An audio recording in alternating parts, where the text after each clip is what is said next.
Hello. Hi. Uh, why is my game looking like this? Are you kidding me? Hello, everyone. Hello, Sortier. Hello, Gunori.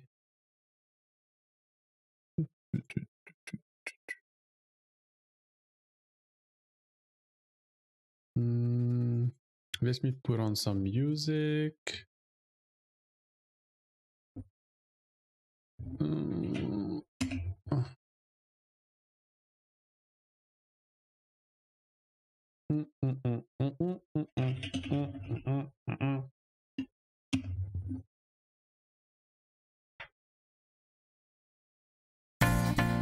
Ah, my ears.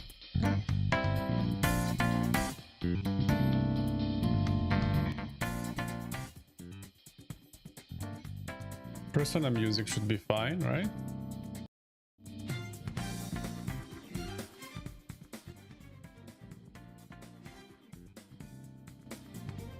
Okay. Intentions lost. Hello, how are you doing? I'm doing good. I'm doing okay. I had to struggle for like 3 hours trying to set up the mic on this new setup to stream. Noah van der Hoven. Hello, I'm doing great. Just had 3 hours of sound issues. And guess what? More like 5 hours. Shut up! It wasn't 5 hours. Hello, Puzzleheaded, how are you doing? How's your sex life going? It's amazing. Good, that's great. So, after hours of is the music too loud? No, the music is not too loud. Okay. So, after 11 hours, the number is gonna keep getting higher. A bit. Okay. So after 17 days of sound issues,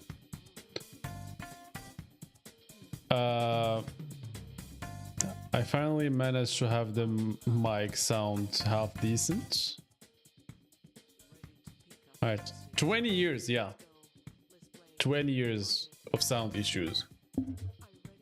All right, I hope it's not too low now.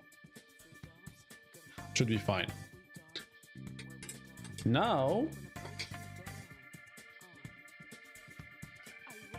I have game visual issues. HDR is not working on my screen. I can see that it seems to look fine on stream, I think. But not really for me. It looks absolutely disgusting for me.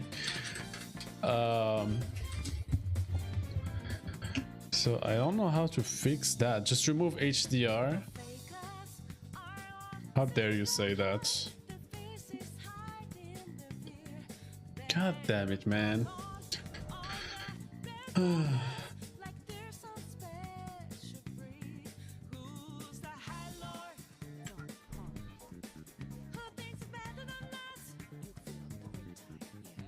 I don't want to play without HDR. It looks okay, and it looks wrong even on stream, doesn't it? Bruh. Maybe I'm just saying maybe these streams are not meant to be. Looks like Dark Souls 1. Hello, Zan. Oh my god, it looks horrendous on my screen. Why does it look so good? Like, why does it look just right on stream? You're like this, it reminds you of LSD effect. True. pretty on brand for our crackpot theories, isn't it?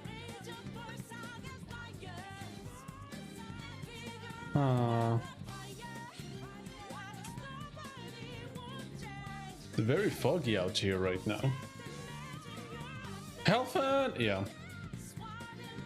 But Helfen isn't a crackpot theory, it's real and true. And it's gonna happen any day now. Next week, next Sunday. Next Sunday, DLC announcement confirming Helfen DLC. Pepe laugh. Don't you laugh at me. How dare thee.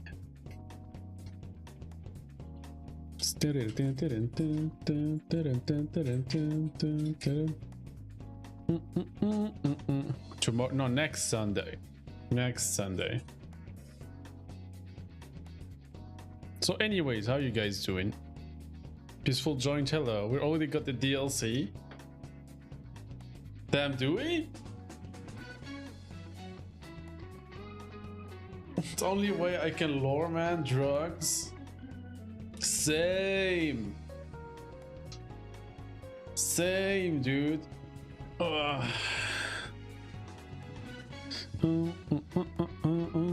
Arena. The arena doesn't count, okay? I swear to God, I'm gonna Google and troubleshoot shit midstream. Elden Ring HDR washed out.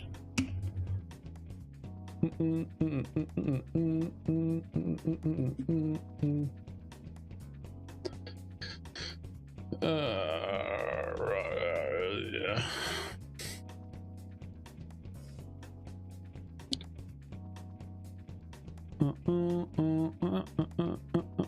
Isn't the Colosseum technically Helfen DLC? How? How is the Colosseum Helfen DLC?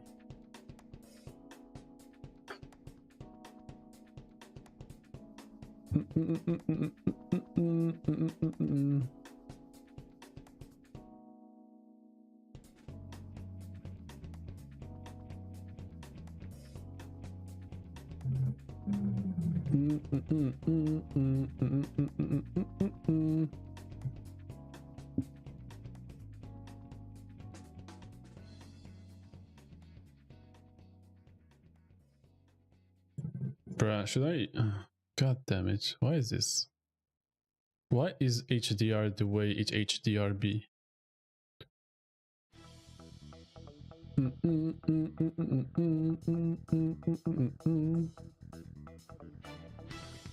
Ah, it doesn't work.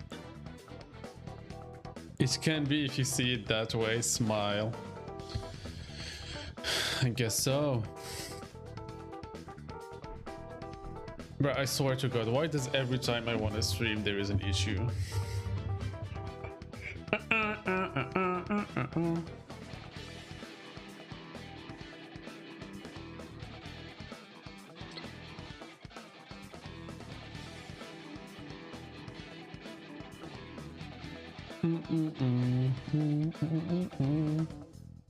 Just shoehorn a theory. I mean, yeah, that's what we usually do, but I mean, come on.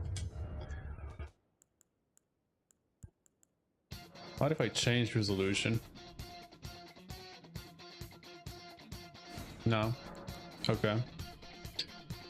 That doesn't matter, doesn't work. Looks like a color filter. Man, it seems to look fine on stream. Yeah, it does look fine on stream. But it looks absolutely scuffed on my screen. You guys can't tell, okay? Just believe me. Also, when it gets like super saturated, it's because I'm alt tabbed, so it's not how it's actually supposed to look.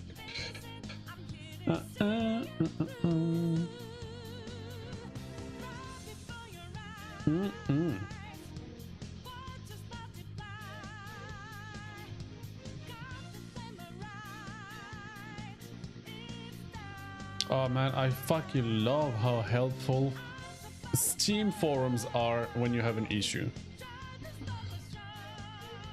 Amazing. Hey, I had this issue. HDR used to work fine, and today it doesn't work anymore. Well, actually, you shouldn't use HDR in this game. It's a trash setting. It doesn't look good. It looks washed out because your screen is not good enough for HDR. Holy shit.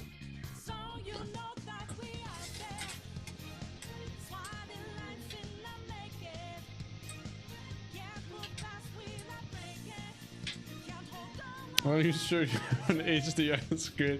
Yeah, basically. That's literally...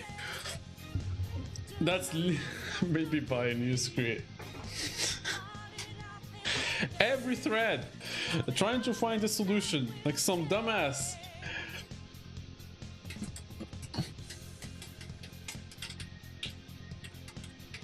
Try uninstalling. I'd rather not. Not play Elden Ring. Yeah, the game is trash anyways.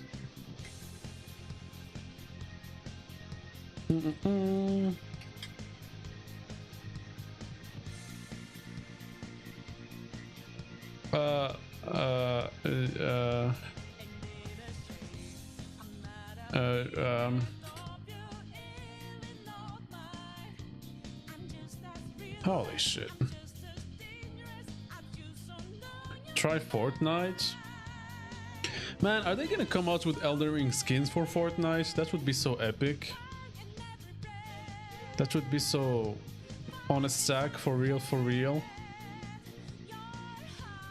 Is it only Elden Ring that does it?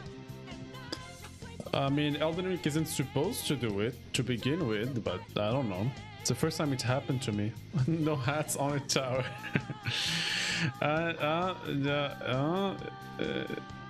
Nvidia.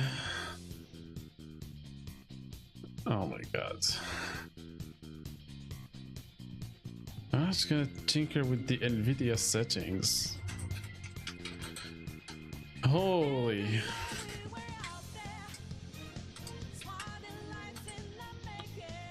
You sure HDR? Yes, HDR is on. I promise.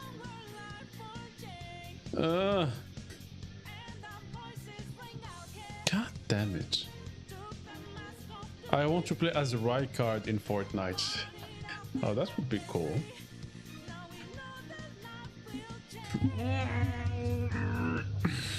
Guys, I'm gonna do something. It's called Alt F4. Okay. Try turning your internet on and off. Alright, give me a second, let me try.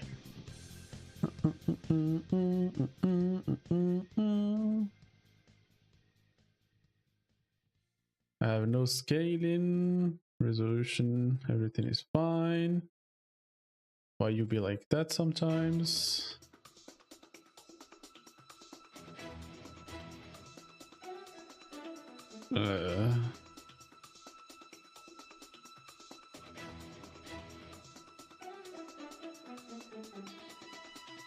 Fixed rolls. I have too much of the HDR monitor.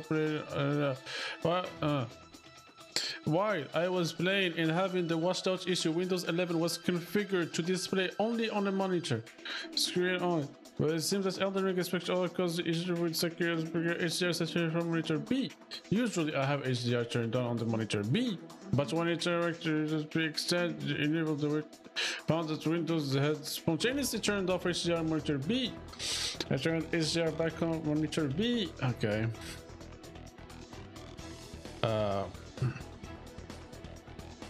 And then I restarted my PC. God damn it. It's okay, Puzzlehead. I'm sorry, please keep helping me. You're very helpful.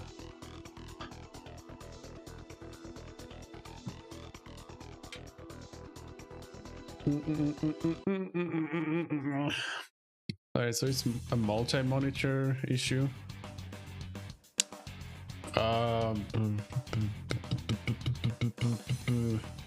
Show only monitor 1. Yeah. Keep change. What if I open Elden Ring now? I'm Elden Ringing.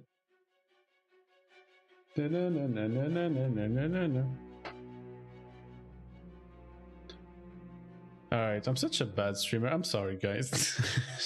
Shows up.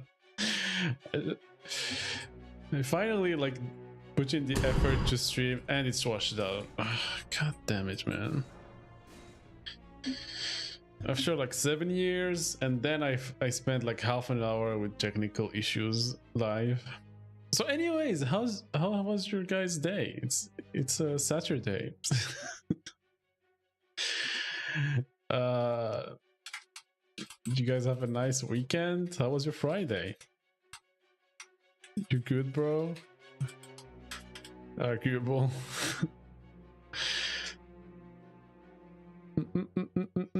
If you need money for a second, I can give you $5. No, I'm fine.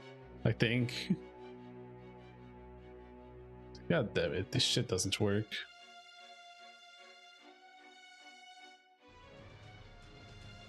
Poopy HDR game. Alright, so I'm gonna give up. You guys don't deserve better? True. That's what you get for liking Elden Ring lore. That's all we ever deserved. Alright, I'm gonna give up, I think.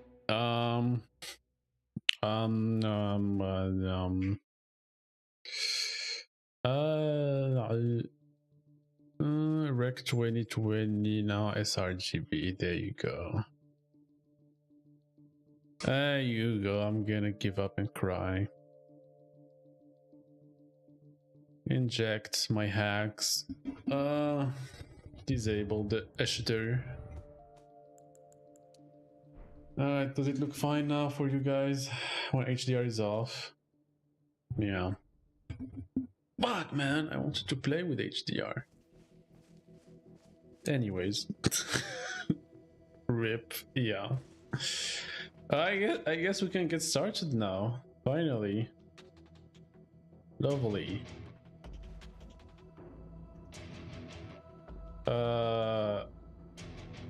Huh?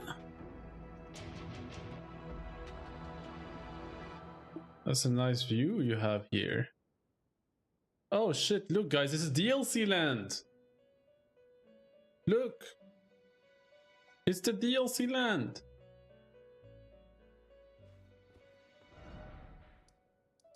It's like there was a huge ass continent all the way around the lands between.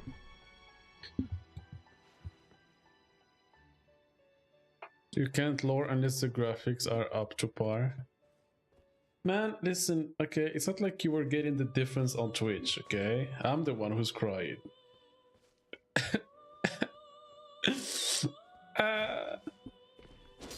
God damn it.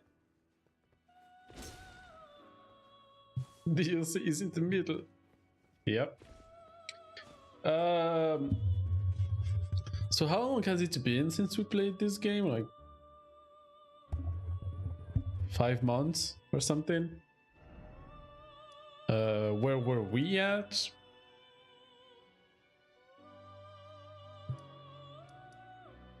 Do you see a roller coaster? Yeah, it's right there.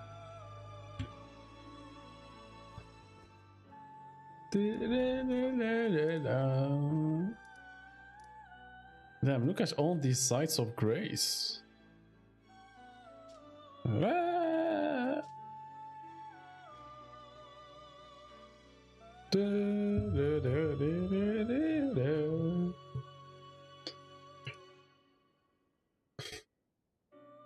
DLC's here, yeah. So we killed Morgoth.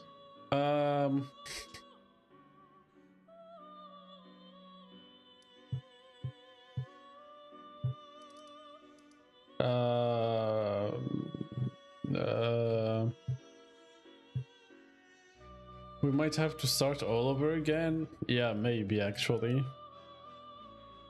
We did the Lake of Rot. Also, does the camera work? Yeah, the camera work. Woo!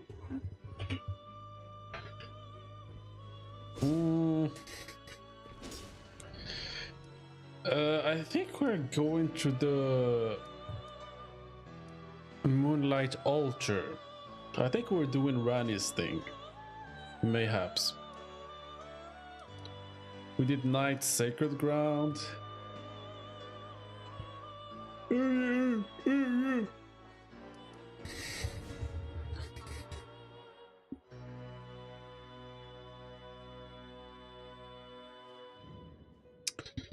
Did we grab the item? I think I can look at the item from here.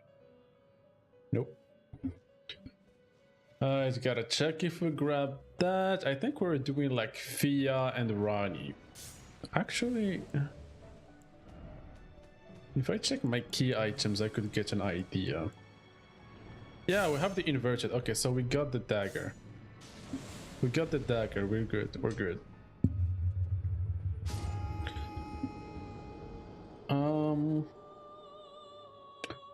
Yeah, so the Divine Tower of Liurnia and the Moonlight Altar. We're finishing up Fia and Rani's quest lines, I think.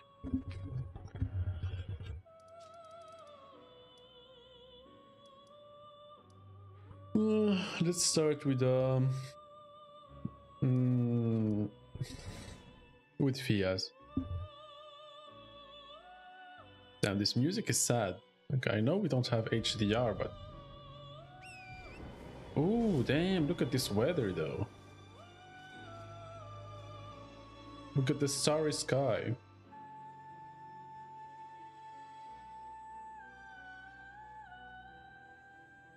Oh my god. Okay, why do I... God damn it. Did I just...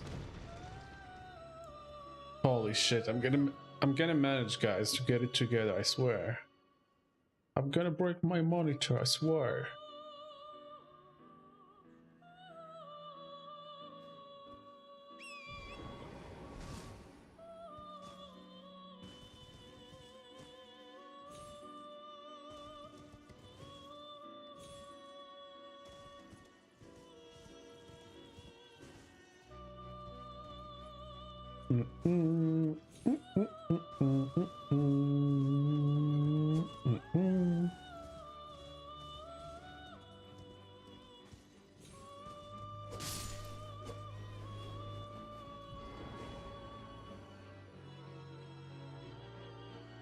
I wonder if we can see anything interesting from here.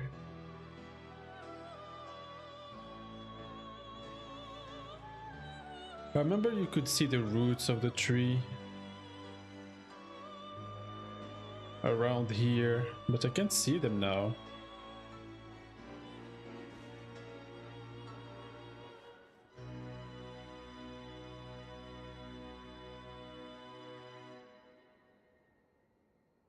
I'm still not sure what's with the rocks that are like around the Divine Towers, like a spiral shape.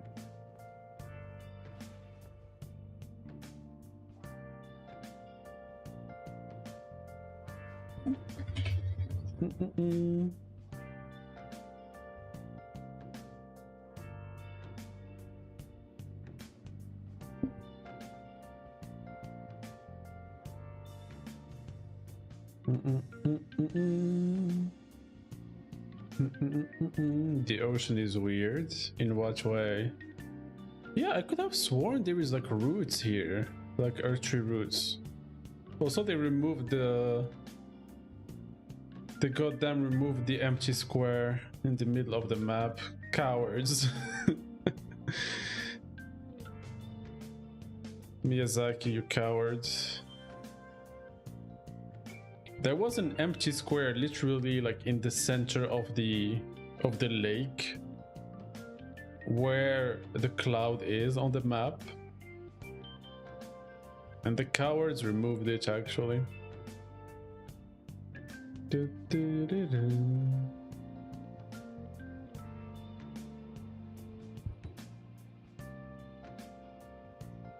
Dude, I swear to god there used to be roots here. I don't know what's happened to them.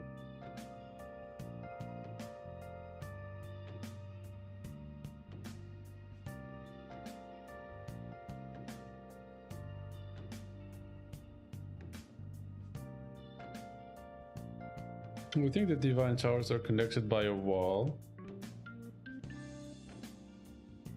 No way, really? No. No. Oh, the moon looks nice. Also, there is the sun. Oh my god, it's the sun and the moon. I feel like if they were connected with a wall, there would be like traces of it. And I don't think this is part of the wall, because it doesn't necessarily point to the next divine tower. Like this one kind of does point to the next one. I guess unless the wall wasn't straight.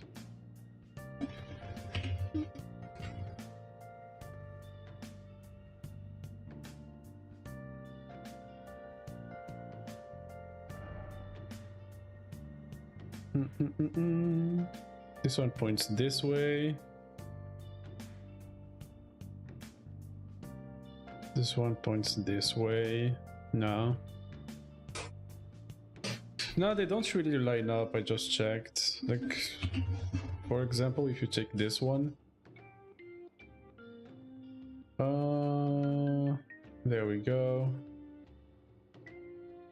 Alright, so it points this way, right? Like 180 degrees.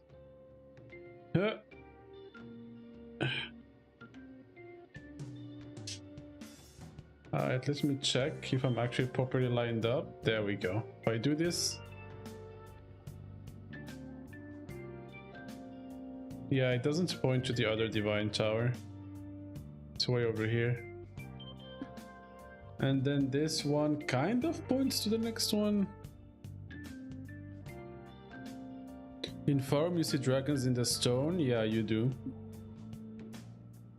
I mean, it is mentioned in the dragon, like, talisman items.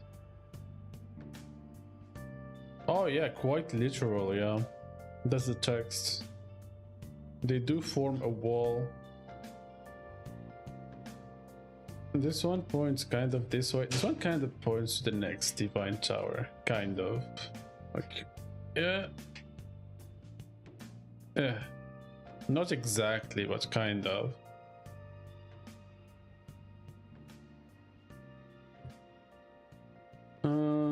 This one not at all. This one like points to the center. Yeah, no. Oh well.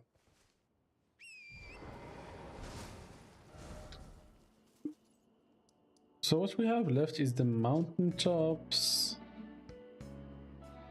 and Rani. Yeah. Why is there penguins here?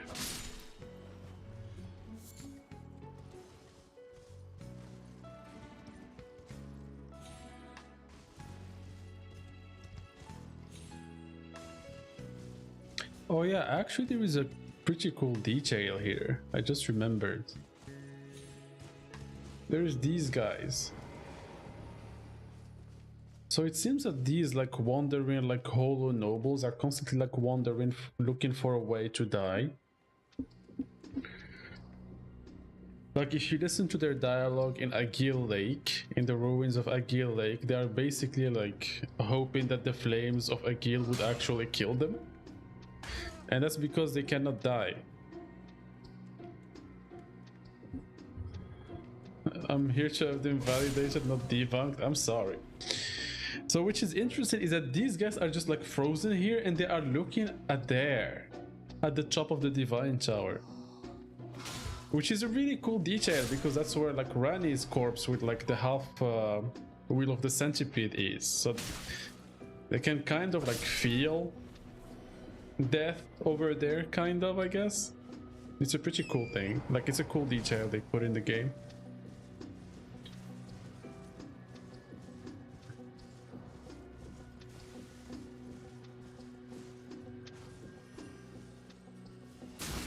Okay, asshole.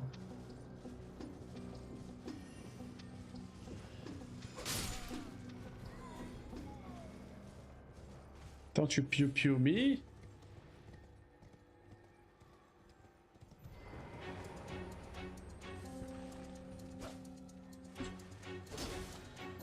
No! Somber Stone. Man, this is like one of the coolest weathers of Liurnia. You get the stars, like you get a starry sky, the moon and the sun and the earth tree all at once, like visible.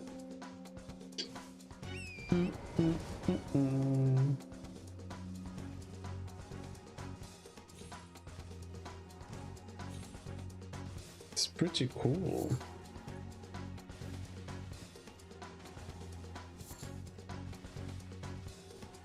Alright, Puzzleheaded, what's your theory about why? Actually, never mind. You're probably gonna say something. What's your theory as to why there is a Godskin Apostle on this Divine Tower bridge? Or Noble, rather.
And there is hands. Ronnie's corpse is weird. It's the same height as Millennia, meaning they weren't meant to grow to a similar height. They were meant to grow a similar height, yet Margot considered depicts her shorter than the prodigies. I don't know why I'm too dumb. Ask someone else. Sheesh, man.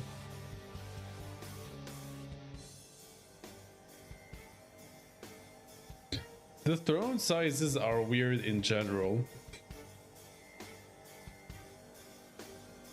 Look at this asshole.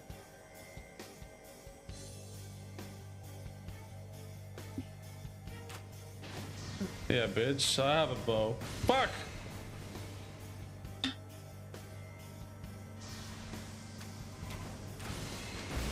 God damn it.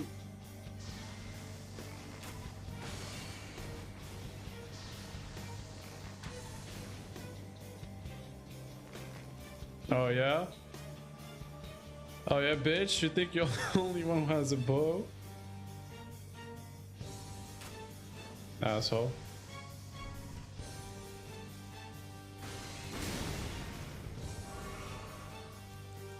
Do I have no arrows? Yeah, I do. I can put him to sleep, maybe.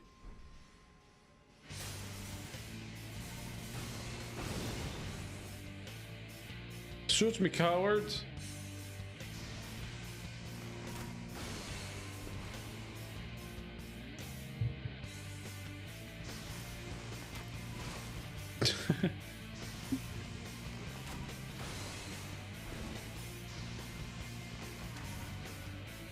Yeah, sleep. Oh wait, you can't put him to sleep. He's like a player character.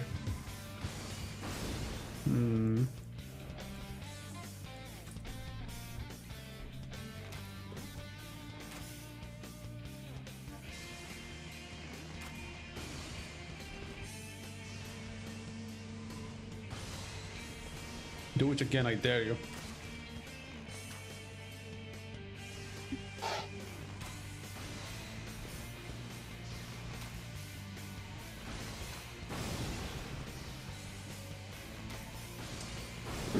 This is a bow battle.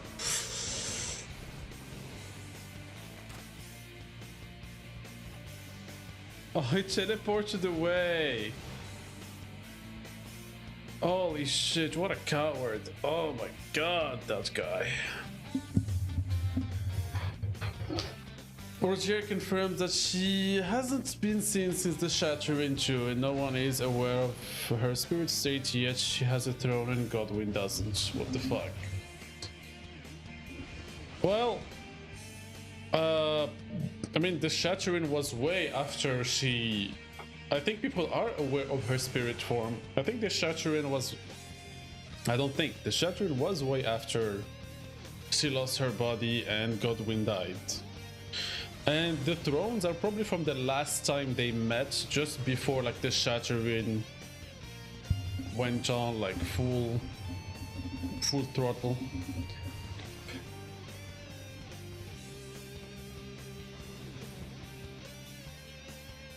Also, it's interesting that... Okay, hold on a second.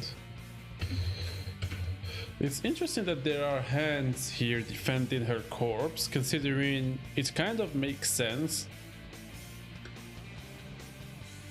Since she was in league with whatever his name is. Rykard.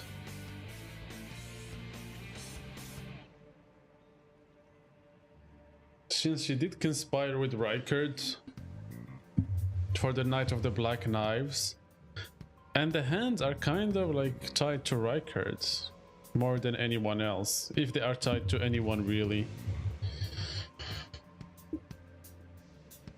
It's probably why they also like infest and protect the Carian Manor.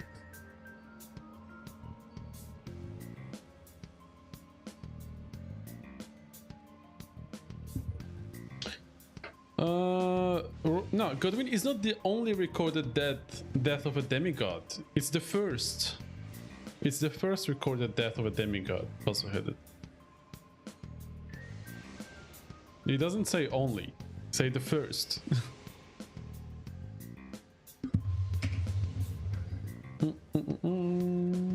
Though who knows if people like know Rani is dead technically, in body at least. Like, how would they know? They just see like that she changed her form, I guess. They wouldn't necessarily know that she died in body at least.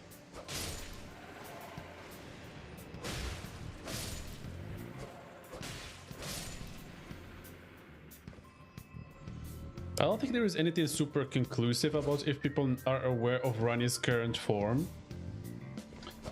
But just considering that she must have taken that form long before the Shattering, and she was probably seen before that. Recorded in all history. No, yeah, no, I agree. He does say that. What I'm saying is that he doesn't say it's the only. He says it's the first death recorded in all of history. I mean, even if he says the only, he's obviously like objectively wrong, because we know that multiple demigods died. Like all the soulless demigods in the mausoleums, for example.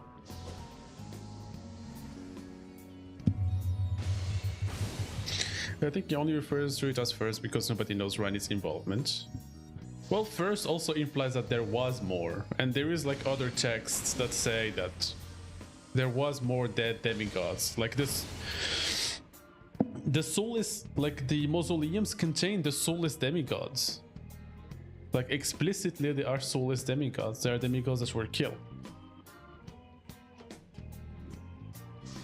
And there is multiple mentions of the Black Knives giving the demigods the first taste of their mortality. There is a narrator in the... which is Rani, by the way. In the trailer talking about like how many died. There is the official synopsis of the game's story talking about the Night of the Black Knives, where the Black Knife assassins went on a coordinated attack around the lands between and killed multiple demigods, children of Marika, and she couldn't protect them all.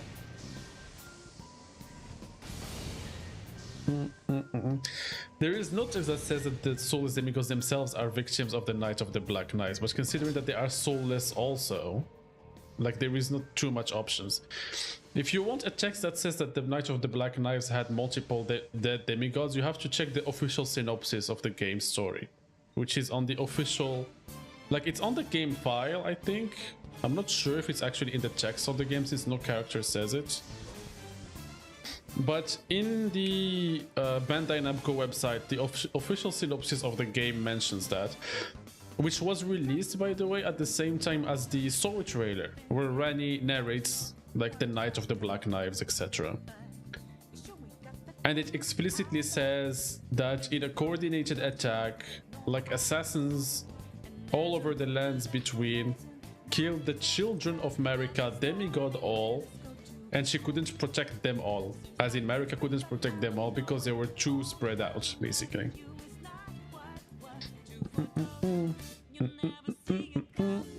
He's back from the Health and Pog. Oh, hello, Big Pisser.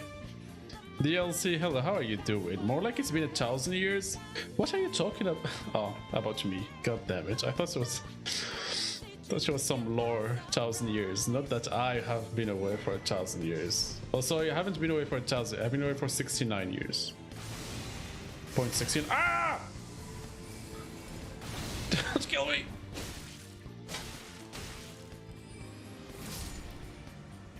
Sheesh! God damn it.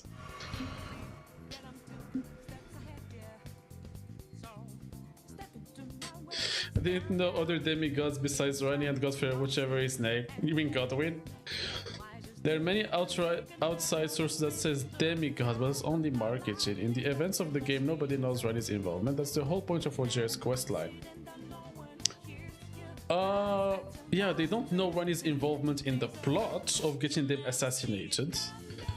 But you have to realize that there is multiple references to Godwin being the first demigod to die.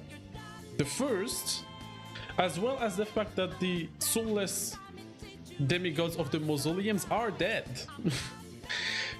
Even if you would want to argue that they weren't necessarily dead in the Knights of the Black Knives, but I would say it's fairly like self-explanatory considering they are soulless, you know, just like Godwin. Also, like, yeah, I mean, that's if you just want to discard like all the outside sources, outside official sources, and you also discard the wording. Oh god damn it, the wording that explicitly says every single time that Godwin was the first. If there wasn't more, it wouldn't be mentioned as Godwin being the first every single time. But it is a point of contention. Like, I had this argument many times, like on some lore channels of Discord. But for me personally, I don't think there is like much point in arguing that multiple demigods died in the Knights of the Black Knives.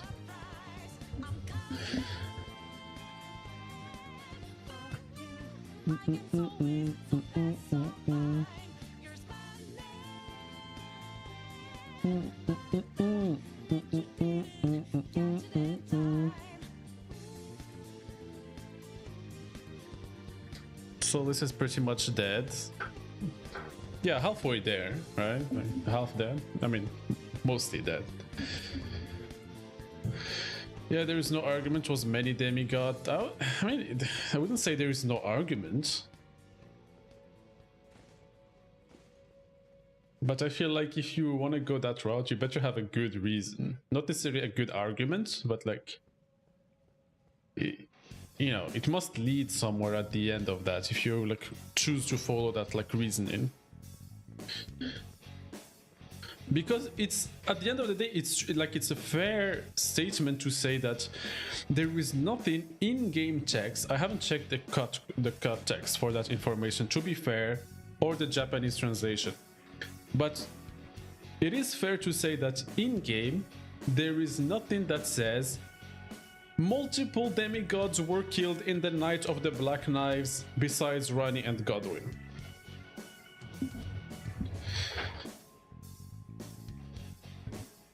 Maybe the dead demigods are even older than America, if that's possible. I mean, they are the children of America, so if they are even older than America, it's getting kind of weird there. But they are explicitly like called by the ghost next to the church in the Weeping Peninsula, the unwanted children of America.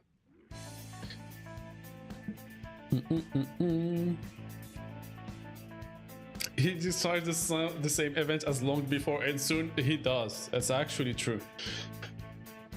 Roger can be like he can be weird, and there's like the Roger's dialogues are actually like you can like extract some very important information out of them, you know, like especially like related to the timeline, because he is the main guy who dumps on you a lot of the timeline.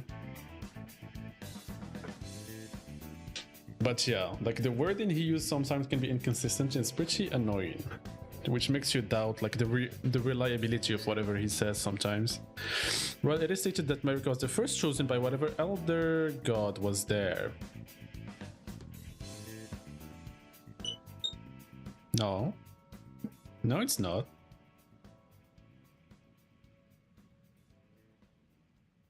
Is there anything? There's nothing. No, I don't think there's anything that states that America was the first of anything, really.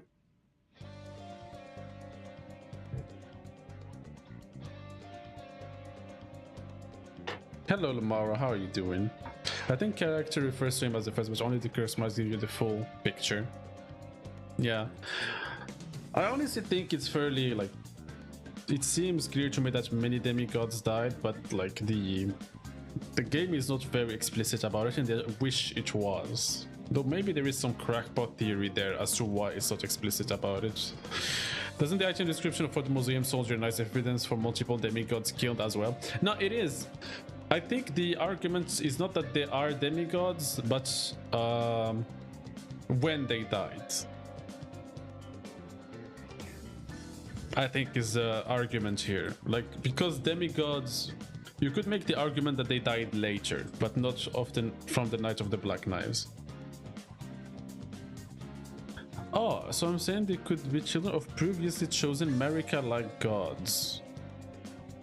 I mean, yes, but they are... She's not the first, that's for sure. There are previous America-like gods. That's a whole other topic. But the mausoleum guys are explicitly the children of America. America is not a title, it's the name of the person, like Queen America. They are soulless, but they are not curse marked. No. I mean, you can't see their back technically, so who knows? Who knows? But it's not normal to die soulless. I'm pretty sure that like that's a result, like the whole curse mark thing was a result of Rani's ritual, like Rani's fuckery with the system. Which explains why Rani and Godwin would have it. I think the idea is that probably the other demigods died only in soul because they were also killed by the Black Knives. Because that's how things were set up from the ritual, which is weird.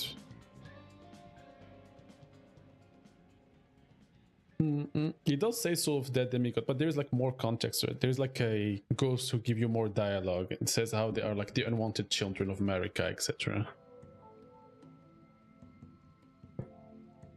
I want to know what gods the Godskin Glowmite Queen hunted. I'm not sure. I have a vague idea, but that's a fair point. Their name implies that the skin they wear is god skin, like demigod skin maybe. Yeah, what kind of demigod would they have killed? Also in terms of like just, I don't know, man. Timeline wise, it's getting weird. If you go by like what the history of the game says, even if you want to say that they were active during Marika's age and they were killing Marika's children, demigod wise. It would have to be after Godwin's death and the Night of the Black Knife, which makes it even weirder timeline wise because that's way too recent of an event.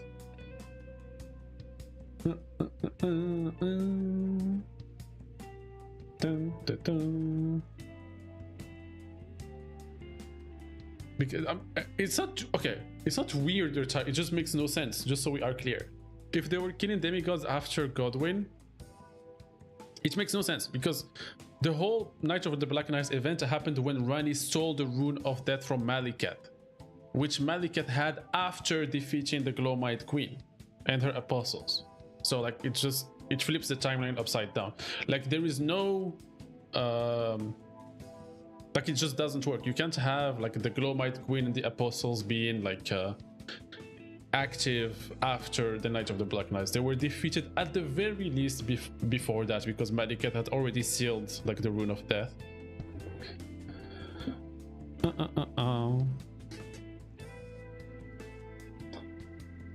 I think there are multiple demigods who were killed in the Night of the Black Knights, but what confused me is why the demigods of the museum are headless. The headless part suggests they killed themselves in the ritualistic manner to bind their soul to the lands, but they are also soulless.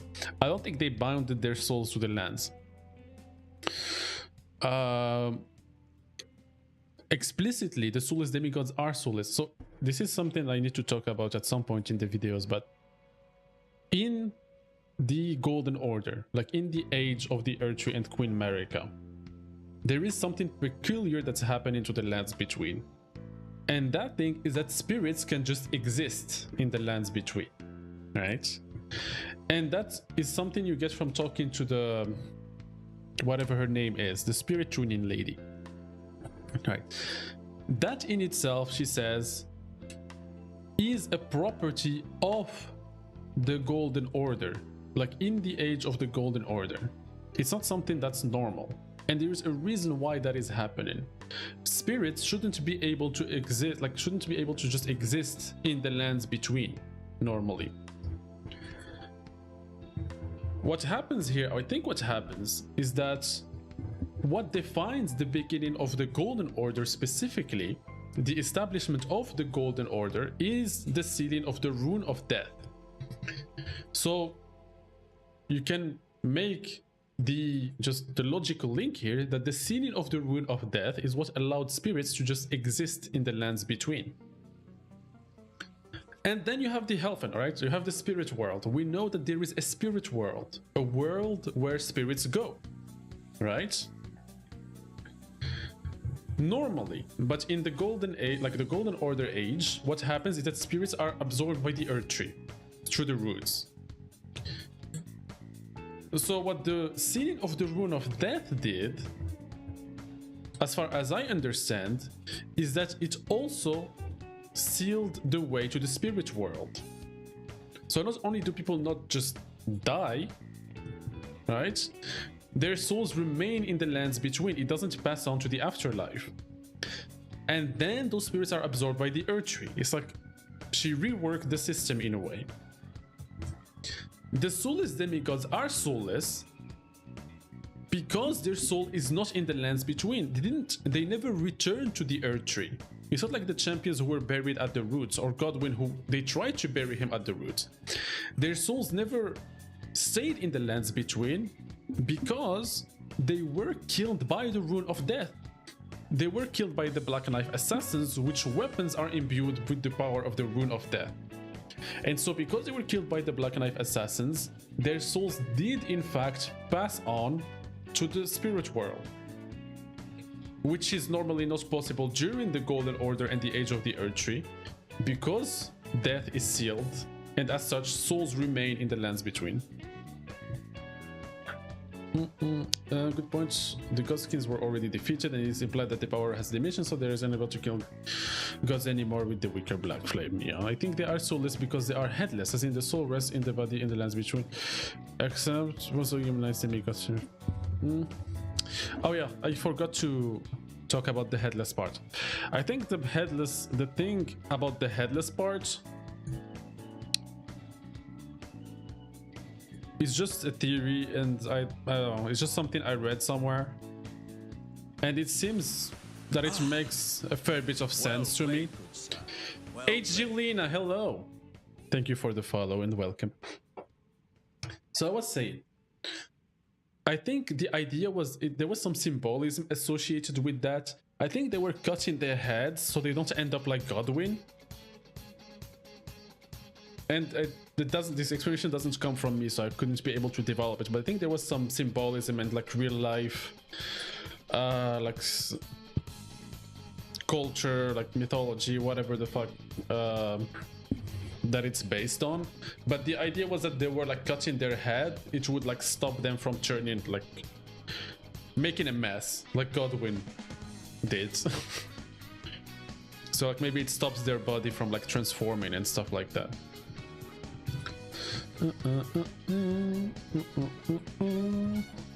She cut the path to Valhalla to make everyone ruins. Damn. Everyone's money now. There's a theme of being headless being significant. All the dragons in Japan are supposedly headless, and even the Elden Beast look like it's missing its head. I mean, yeah, I guess. I don't know about the dragons in the temples. I don't remember that. We would have to check, but yeah. Elden Beast being headless is one way to see it, yeah.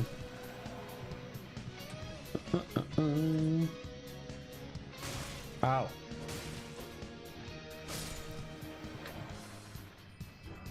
Somber stones, okay.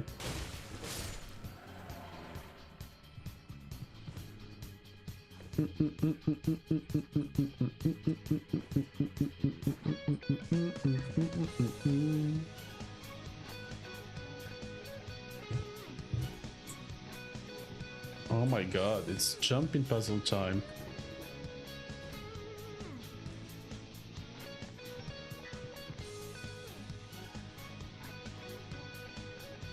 There we go. I'm not gonna choke now.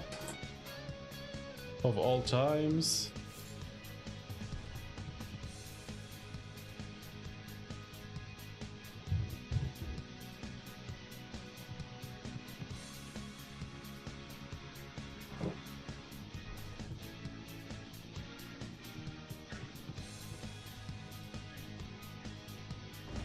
Damn, landed right on it.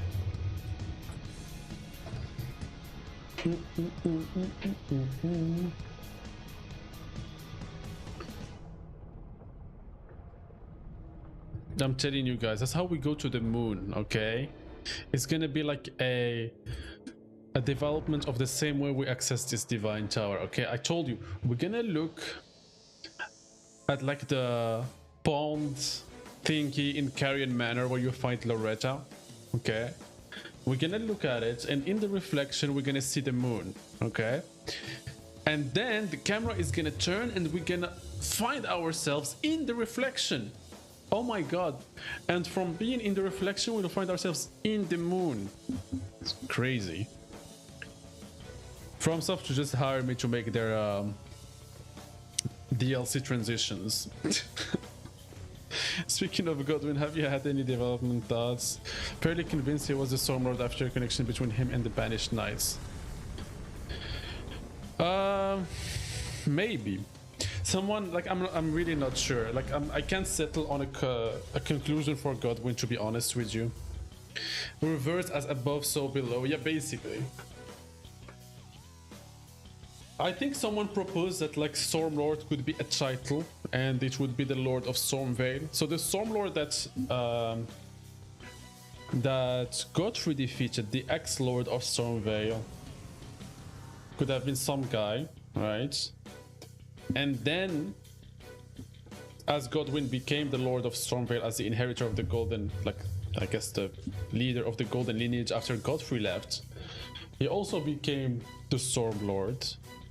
And the Banished Knight, who I am convinced served Godwin and the golden lineage, especially Godwin, by the way, especially with the dragon connections. The Banished Knights, two of them were known as the Wing of the Storm. I'm pretty sure that the Wings of the Storm they were of is Godwin. They were like the Wings of Godwin. I'm pretty sure of that one. But if he was like literally the Stormlord, called the Stormlord, maybe, maybe not. Is it the Stormlord that Godfrey defeated? No, I disagree. But I know like your Your concept of Godwin is more expansive and ancient than what I give him credit for. His trademark Golden Lightning can be seen used by Neil, the Stormhawk Axe, and the Lightning in the Art of the Storm, plus the Sax Arena. Yeah, for sure. He definitely has a connection to Dragon. Hello, Howdy the Cat. He definitely has a connection to Storm. You know what's interesting? The church. We talked about this before, right? But like this church. The Stormcaller Church. It's spelled... I went to check in Japanese. And the way Storm... is spelled here in this translation, Stormcaller's Church, it's more like lightning, okay, or thunder, or whichever it is. A more accurate translation would be the Thundercaller's Church, which makes sense considering it's in the plateau of the war against the ancient dragons, and it has like dragon communion, lightning stuff, etc, etc. Like it's a church to commemorate Godwin, basically. In Japanese it's like written as arashi, which means like thunder or lightning, whichever. Caller's Church. In English they called it Stormcaller's Church, which is another thing that links storm and lightning. And in general, with the examples you gave, storm, like wind and lightning, are like closely related, like for sure. It's part 69. Don't make another stream. It's okay. We get next stream is getting part 69.69. I think the identity of the Stormlord is super significant because there is a depiction of Radagon in the Stormcaller's Church with golden hair. To be fair, Radagon is displayed in every church with golden hair, and that's weird. I agree with that. Also, my cat is here now, so if he presses any buttons in the keyboard, I hope nothing breaks. Is it gonna... Are you gonna sleep here? Radagon used golden balls and looks very similar to lightning, like lightning spears, yep. Radagon and Godwin's resemblance cannot be a coincidence. Like, it has to be like... Why are you running away from me? Okay, it can't be a coincidence. Okay, he's trying to like sleep next to me. There we go. It can't be a coincidence. It literally was a huge debate pre-release before we knew the existence of Radagon. We thought that Godwin was the one who was shattering the Elden Ring from the 2019 cinematic, because we didn't know Radagon existed, and he looks exactly like Godwin, just with red hair. And even in that cinematic, it's arguable if his hair is red. It looks blonde. But yeah, I think maybe at some point what happened is that... I don't know, there is so many like crackpot theories explanations you could come up in lore for the resemblance between Radagon and Godwin. There is also like development explanations, like at some point Radagon was supposed to have like golden hair, not red hair, but they changed it to red hair. Stuff like that. Maybe that's Marika's father or ancestor. Like who? Like the Godwin? Like Radagon statue?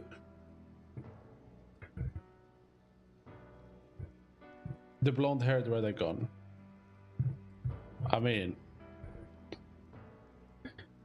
you could say that, but you know, I'm gonna do my second playthrough on the 25th. Also, you know that Bandai is having Elden Ring stream for like 1 year anniversary. Yeah, DLC announcement next week actually. The statue with the swords in books. Oh, these ones. Yeah, these ones are very interesting. Why do I use the binocular? I have the camera mod. These guys are honestly very interesting. They are found in like very interesting places in the lands between, but mostly like ancient looking places. Like places related to the Divine Towers, the Divine Tower bridges, and some churches and stuff.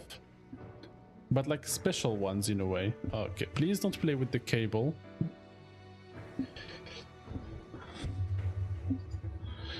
My cat is trying to play with the controller's cable. Yeah, but mostly ancient one, like the Cathedral of Manu Celeste, the Church of like what's it called? Absolution, where Radagon like used the altar.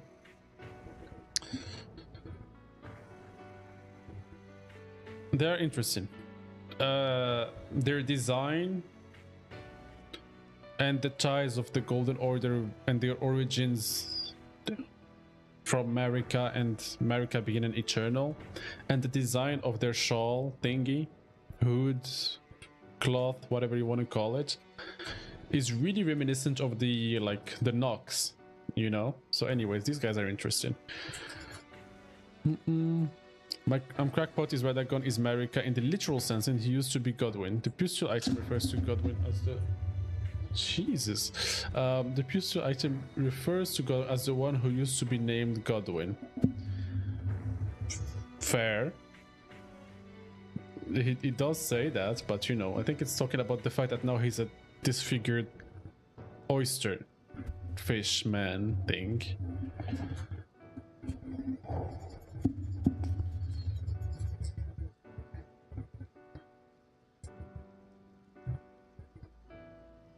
Radagon would be looking like him rather than Marika. Wait, we literally find Deathblight roots imbued with Radagon's rune blocking us from the air tree. No way this is a coincidence. It's not Deathblight roots, it's thorns, but the earth tree can, like, earth tree has thorns associated with it. It's not just Deathblight. Actually, Deathblight is not necessarily thorns, it's just the Godwin in Stormveil that has thorns. But thorns is used associated with the earth tree in general, and is supposed to like used as a weapon of the earth tree and symbolizes sin and all that jazz. They hold misbegotten iron greatsword, which are fashioned after Radagon's Golden Order greatsword. I think these statues are Radagon. They do hold the misbegotten.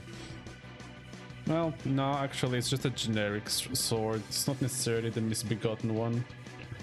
I'm sorry, puzzle-headed. Do I have it, by the way?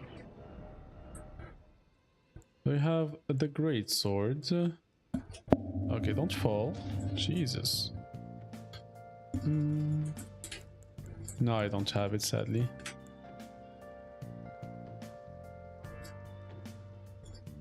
But now, the misbegotten iron greatsword is not fashioned after Radagon's Golden Order greatsword. Did you? They don't look anything alike. They look like a Moonlight greatsword. Like Radagon's sword looks like a Moonlight greatsword. The misbegotten greatsword looks fairly like normal. I love how you just said that with a straight face.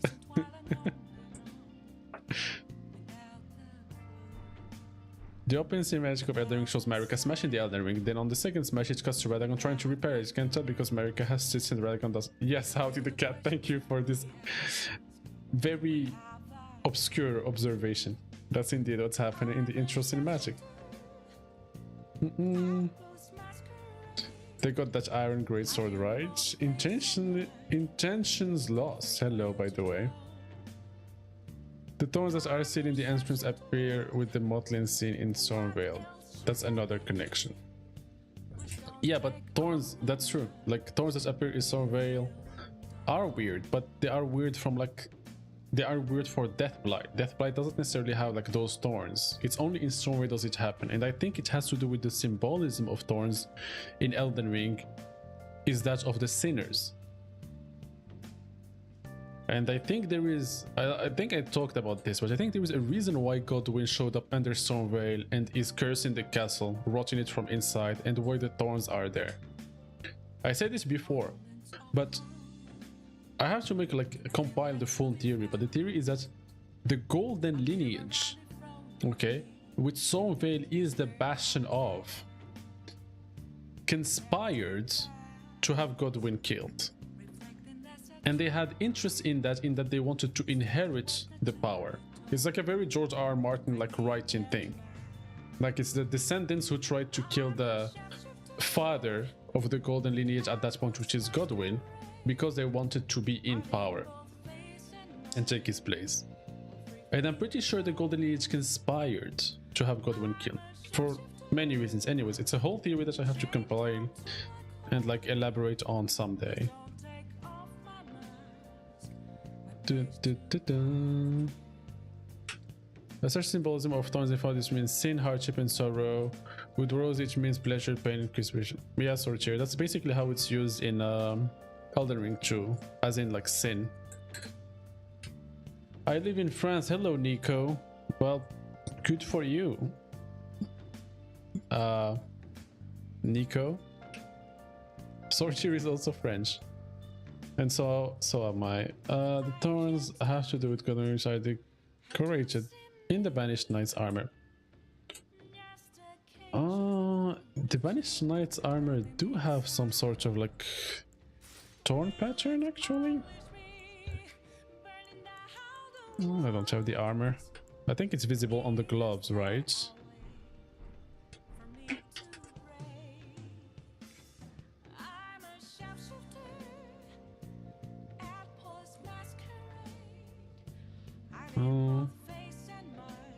Oh wow, I never noticed this plant on the glove that actually looks like the herb of many aspects.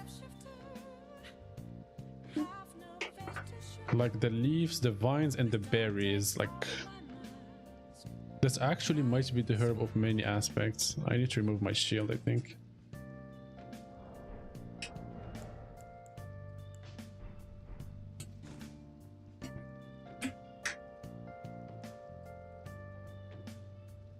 Yeah, you're right, there is some thorns on their armor. Even the Omen Curse in the ending, you see Godwin's metal skybox and Dung Eater invades you in the pool with the Godwin crabs. What if the Omen Curse is Godwin's, but people grow thorns in the shape of horns? I'm high but brilliant. I mean, maybe? It's not even that's crazy, considering like the Omen Burn, like spells and stuff. Like when you fight omens and they buff their weapons with like the flames, like the black and yellow flames, it's the exact same visual as the death buff that the headless knights have on their weapon. You know how some headless knights have like a death buff on their weapon that inflicts death blights? It's the exact same visual as the Omen spell effect and like the buff that they get on their weapon too. So it's not, you couldn't like, there is a kind of a link there, puzzle-headed. Yeah, there is significant, like, there's a few things you could say about the connection between Godwin and the Omens for sure.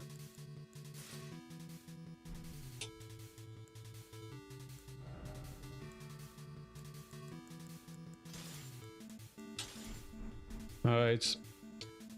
Guys, I have a question for you. Why is there, out of all the divine bridges, ruin fragments here?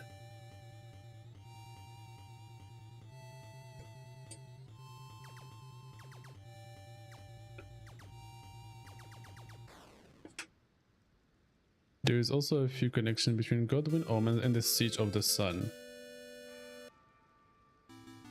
Eternal City in the Sky? Bruh. I mean, shoot me with the Siege of the Sun connections.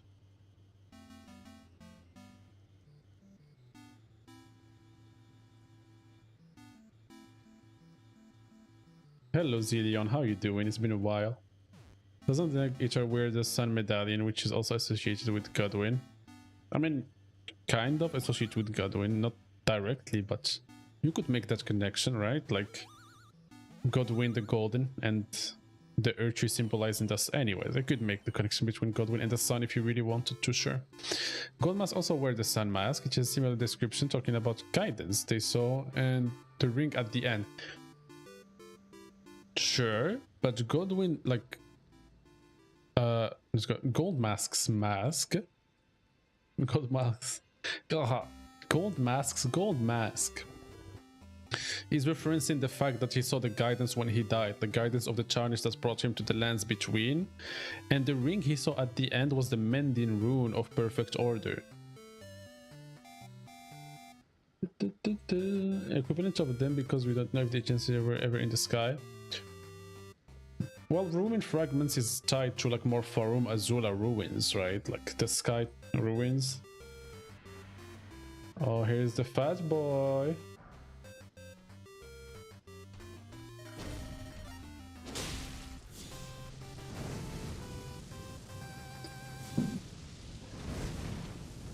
Fight me, coward.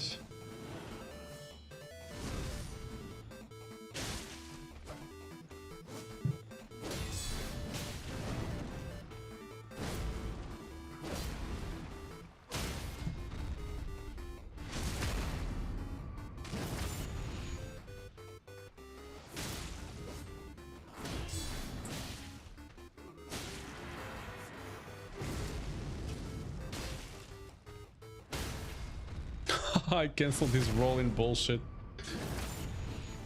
Oh no, I wake up my cats.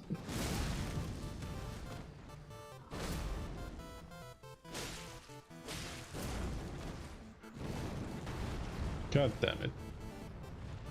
I can't believe he's gonna roll in such a small area. This guy has no shame, no dignity. But I have a shield, so it's okay.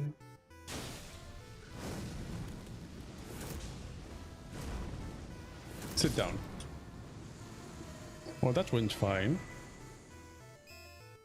Do you think they obey the two finger? Who? Like the Godskins? No. Don't think so. Please tell me you're on a new game by now. No, this is new game plus 7, guys. Actually, new game plus 12. I think if everything could have something to do with Godwin. Puzzle-headed and Godwin. Perfect order. You see rays of the sun. Dangitary has the skybox. The Duskborn is self-explanatory, and it appears with a storm. I'm onto your shit, Miyazaki. Cancel the DLC. I mean, okay. I will give you the. I mean, yeah, of course, the Duskborn, but I will give you the Dung Eater one. So that might be just a shared visual between the corruption of the Dung Eater and the ewness, the ew energy of Godwin, rotting stuff and death or something. But yeah, sure. Gold Mask. It's very indirect, right? Just like sun and gold. Oh my god, my cat is getting upset while sleeping at me because I'm talking too loud. I'm just gonna get closer to the mic and talk lower. And my wife is mad at me because both cats came to me to chill and not to her, so she's jealous.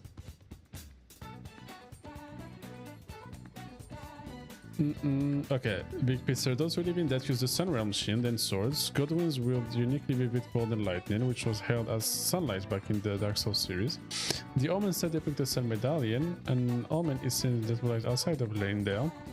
And Omen Flame is the exact same as the Eclipse Shuttle Flame. Like Death Flame, yeah. Yeah, that's what I was saying, big picture, that's true. But as for like the Sun Realm stuff, that's different. Like the undead you fight are just various people who just died a long time ago. It's basically like Deathblight is just reanimating corpses of already dead people. The fact that they have like the Sun Realm shield and armor is not really indication that they are tied to Godwin per se. It's just a group of soldiers who died at some point and were reanimated by the Death Root. And there's like different groups from different times of skeleton that were reanimated by Deathroot. Sun Realm is interesting though. A Sanctuary Stone, okay. Man, I swear to God, I don't understand why. I feel like it's supposed to be relevant why there is these ruin fragments on this Divine Bridge. There's one more thing I'm forgetting, but yeah, there is definitely three Omens, Godwins, and Sun, at least to me.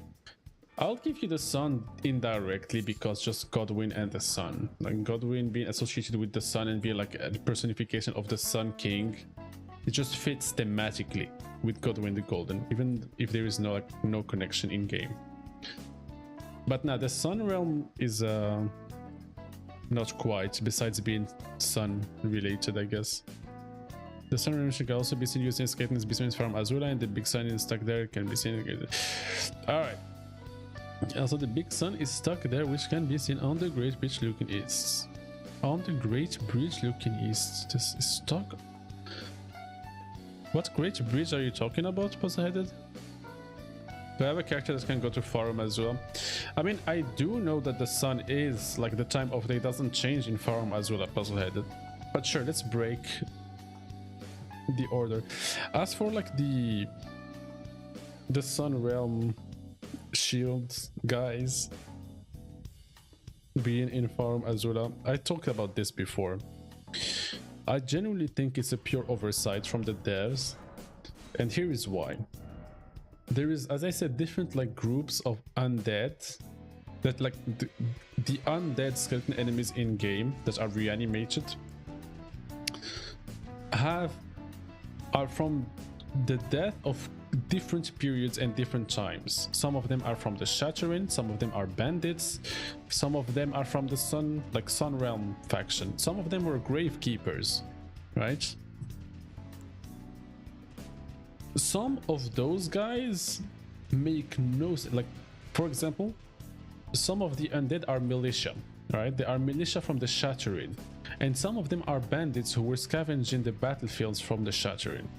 It makes no sense for those guys to be in Farum Azula or for them to be beastmen to begin with.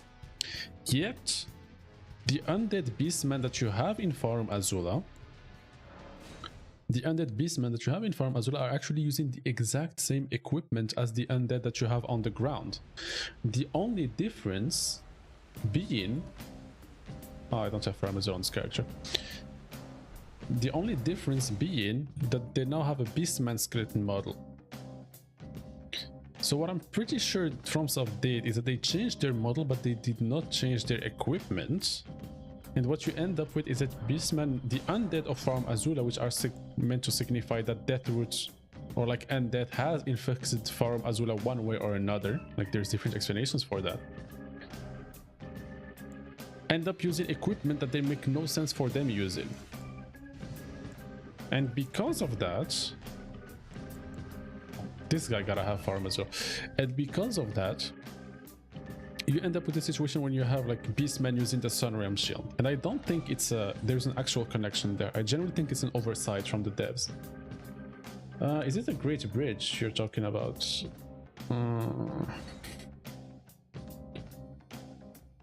The Great Bridge, the area before Malikat. Oh, okay. Sorry about that. Besides the Great Bridge, there is a lot of fat, juicy lore there. Okay, let's not get too much into Farum Azula, guys, alright? When we get into Farum Azula... Alright, don't look at the dragons in the wall. When we get to Farum Azula, we're gonna talk about most of this stuff, alright? I just want to check something for Puzzlehead there. Alright, this is illegal lore, okay? Don't lore, guys. Stop loring. Stop thinking about the lore. Now. You see the sun, it used to be an aqueduct.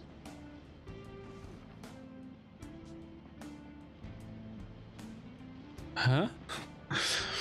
The dragons are in the... Okay, alright, yeah. Architecture hangs below ground similar to the Eternal City. The architecture hangs below ground similar to the... Oh, you mean like the architecture is built into the walls? I mean... I guess so.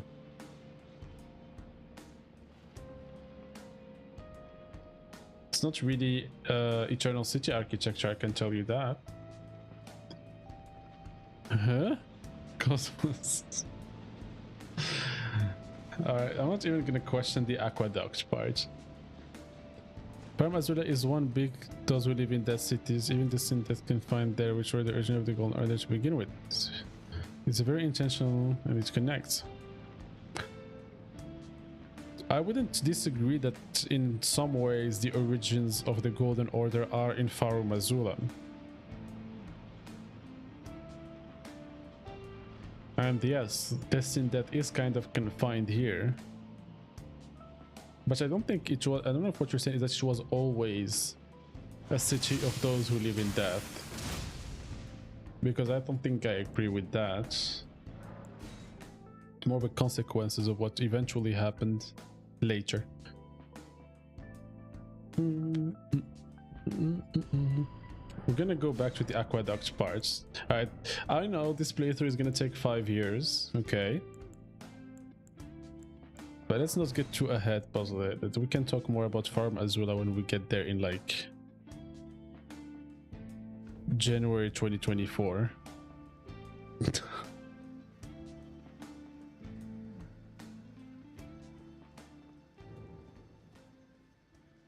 Don't the Great Bridge look like an aqueduct similar to what you see in the Eternal City and the Ancient Dynasty? No, not really. It looks like a bridge. Okay, I see what you mean by an aqueduct now, though. Yeah, but no, it looks like a bridge. It's way too wide to be an aqueduct. An aqueduct doesn't have like paved roads. It's just supposed to like, it's a bridge for water, and it's just supposed to channel water, you know? It's not a quadruple lane paved road.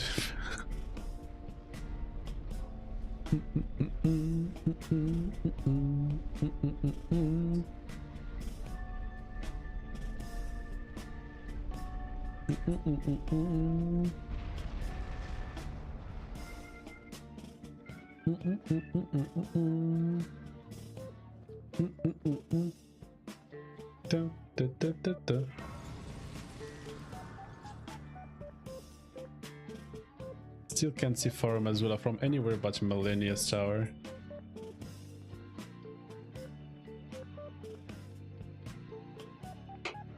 There's a small canal on the ground. I mean, that bridge was trying to... No, I really don't think so. If you're thinking about a small, like lines between the cobblestone, that's nothing. It's not enough to channel water. And also that's something that you can find in a lot of like paved roads in the lands between in general. Like if I go here, for example, I can show you the same thing. I know you're getting there with the Godwin association with death and water and the white juice. But like even if you look at this paved road and you look at this like this thing in the middle, doesn't make this an aqueduct.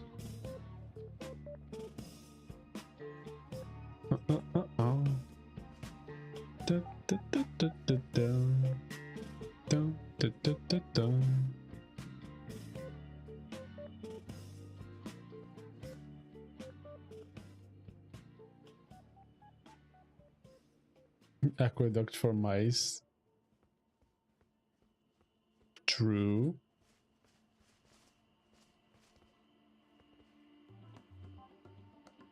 I think you're talking about something like this puzzle-headed, right? That's what's in the middle of the bridge. If it's not the case, then... But I think that's what you're talking about.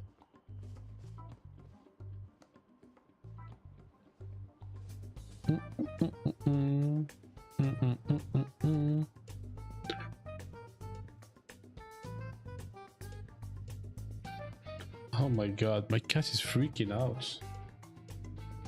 He's like having, like dreaming or something. He's spasming all over with his little paws.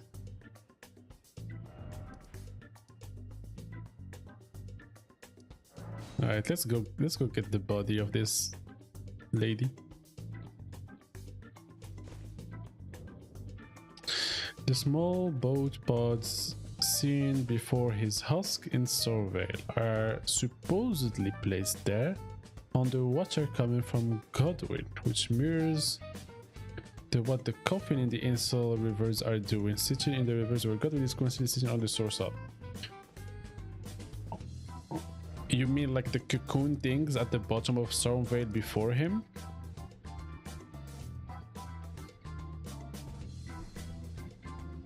We can put a pin on the aqueduct idea, but we can talk about it more when we get to Farm Azula then, like when I look at it closer.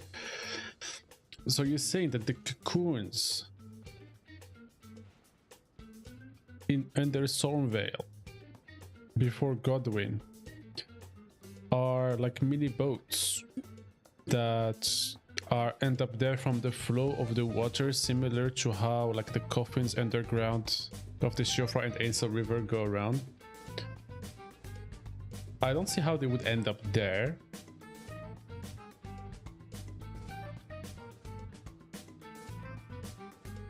But I will give you props for having any sort of explanation for those cocoons, because honestly I cannot make any sense of them.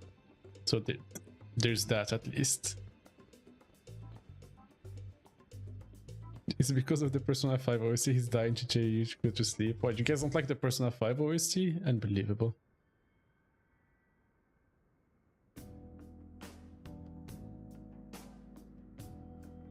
I don't know if we have talked about the Divine Towers enough, but I just want to stress how important it is that they are decorated with meteors. And this is a meteor.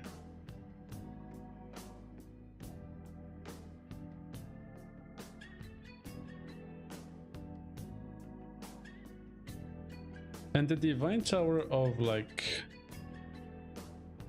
the Ultra's Plateau, this one that we were in last time, just where you fight the Onyx Lord.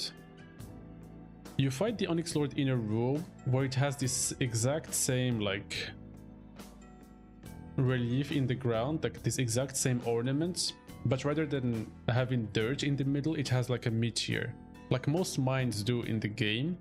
But this one had like a meteor with this like sword work around it. What do you think of my idea theory? Oh yeah, the rules in body, sorry. I think there is merit to it, because I genuinely believe that the fate, like the Elden Ring literally controls the fate of people. And like I'm fairly certain of that, and like, you know, because it controls the stars. It's not developed in the game a lot, but there is enough said to just reach the conclusion that the Elden Ring straight up controls fate. So the idea that the fate of the demigods is tied to the piece of the Elden Ring that's related to them is just an extension of that, right? But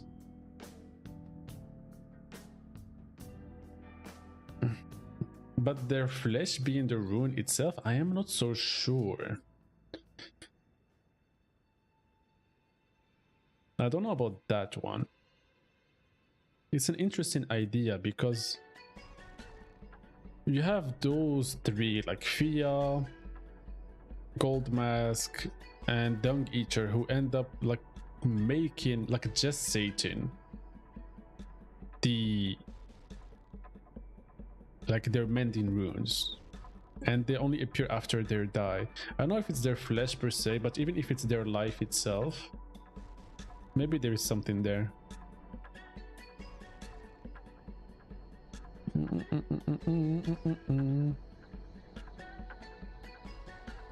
They are coffins. I mean, maybe they are coffins. Honestly, I can't even like contest you on that, because I just don't have much of an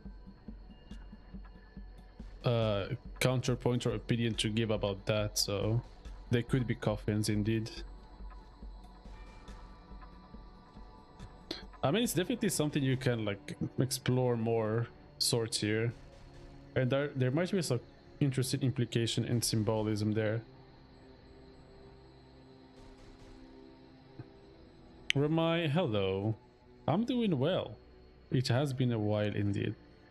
I'm trying to get back into it. I have more time right now. Less than I used to have, but a bit more time. I'm trying to get back into it slowly. But yeah, I think I'm gonna try to stream tomorrow again, by the way. I'm not sure yet. We'll see how I feel then. But I'm thinking about it. I'm gonna try to stream like more often, and I'm gonna try to get the Melina video out in the next couple of weeks. It's the Sharingan theory.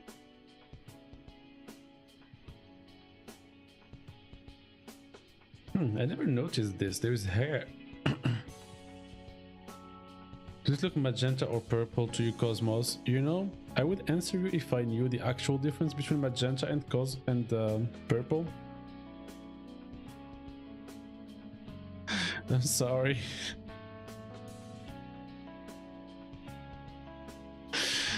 I don't know, what does it look like to you guys?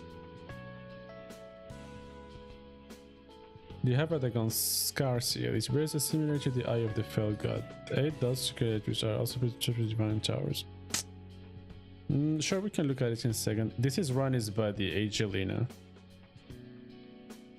Red, purple. I mean, it's more pinkish than just purple. It's like purple. It's like pink purple. Does that count as magenta? Magenta. Is rose fuchsia. Okay, you guys triggered Gwynori. Jesus Christ. Well, whatever she says.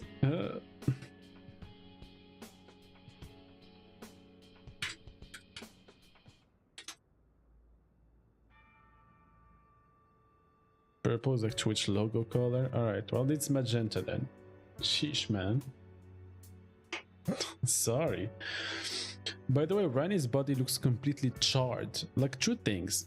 First of all, it looks like it's made of stone, which is interesting, considering Marika and Radagon are also made of stone.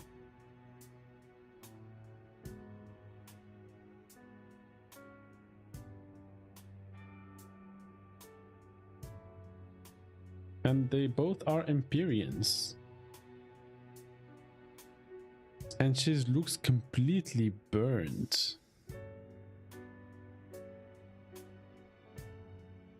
She had some sort of robe. I don't know if this looks kind of like Renala's robe. Hot. Yeah, she's really too hot, some might say. Yeah, she definitely looks like she was burned, which would make sense considering she was sacrificed in the...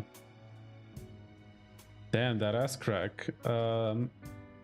In the rite with the power of destined death, which manifests in black flames. So yeah, her hair is identical. She definitely has red hair, it looks like, from like the marks on her head. I think that's what's supposed to imply.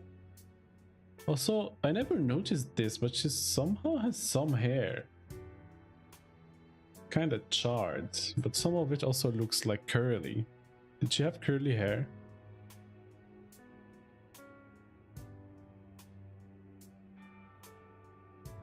The ancient dragons are also made of stone, you're right, yeah.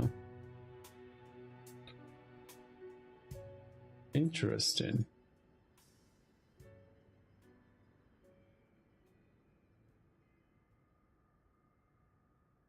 I wonder if I can see something about her eye.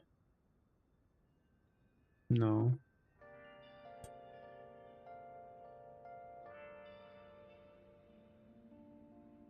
Nothing interesting. Oh boy, can't wait to put out the Sharingan theory. And see people call me an idiot for it. Stargazer's heirloom. I guess we should read these things.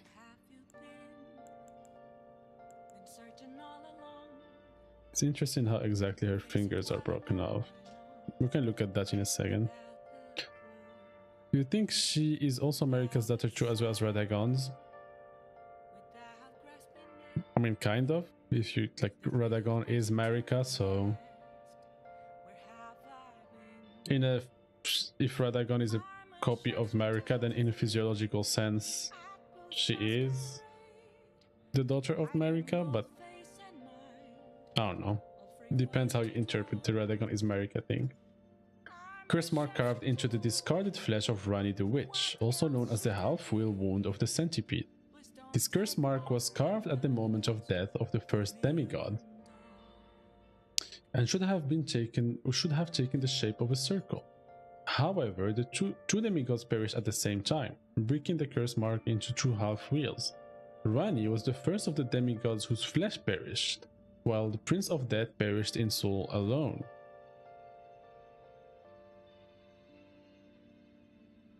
It's fascinating how she like. I always wonder why it had to be Godwin, you know? There is no, like, I don't have a satisfying explanation why it had to be Godwin. You could make up a bunch of explanations, but Radagon's Scar Seal, well, Sword Seal. I mean, it's his Elden Rune puzzle headed. It's not the 8. It's not really like the circle thing of the, like the 8 concentric circles.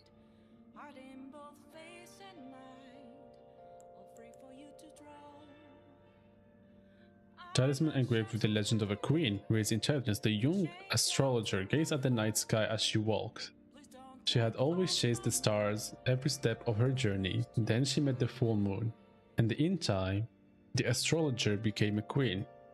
So we all agree this is talking about Renala, right?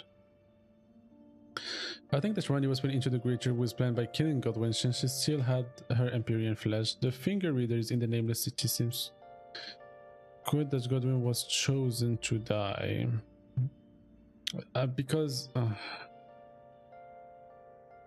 I don't know if she says he was chosen, like if it quite says that, but she does say something about why did he have to be like the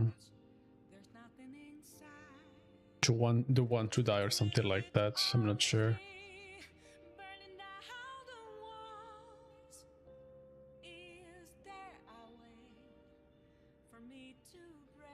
Is the curse mark confirming Godwin as the first demigod, the first demigod to die?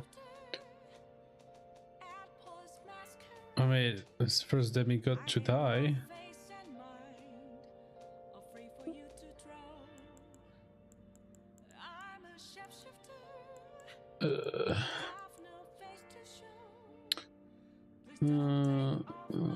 It's just like the first demigod.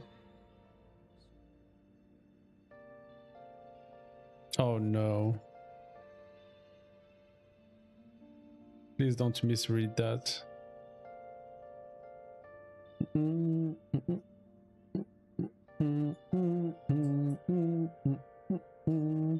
No, the first of the demigods was first, but the Prince of Death perished in soul alone.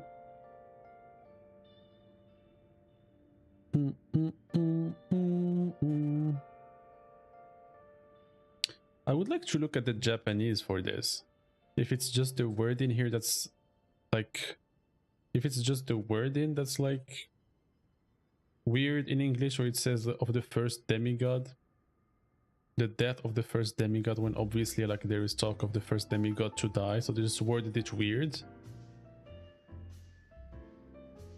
Or if it genuinely like can be used to say, like, confirm that Godwin was the firstborn, like the first demigod. I mean, it wouldn't be hard to imagine. It's either like Godwin or like Morgoth and Mohg. So Godwin might be the first demigod. But even then it would be Godfrey. I don't know, just technicalities. I think in Japanese it's just clear that it's first demigod to die. There's not this like weird word in here. Look at the scarcity, look at the dots. Well, yeah, well, it's a grid. No shit, if you connect the dots, you're gonna get a circle. Talking about America, duh. Yeah. Is this portrait the oh god, IMO? Godwin may have been attempting to force a combination between the old order and the golden order, and maybe even the stars to become one thing, kind of a political fusion. Godwin is associated with the sun, which has no luster, and when it's associated with the moon, which behaves almost like a spirit. There has to be a significance. The moon behaves almost like a spirit, okay?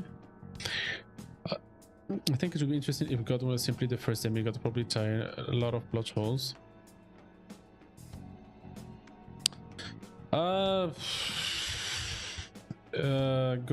Godfrey is considered a demigod technically.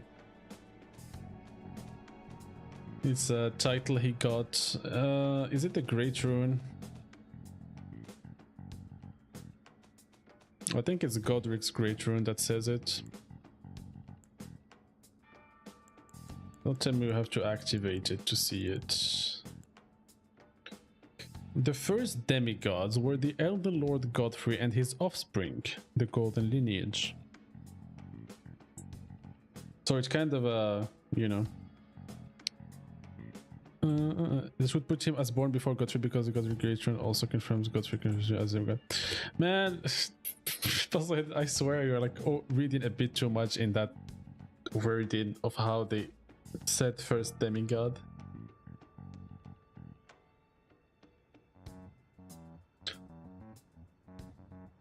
Like the Godwyn is the son of Godfrey, like we know that.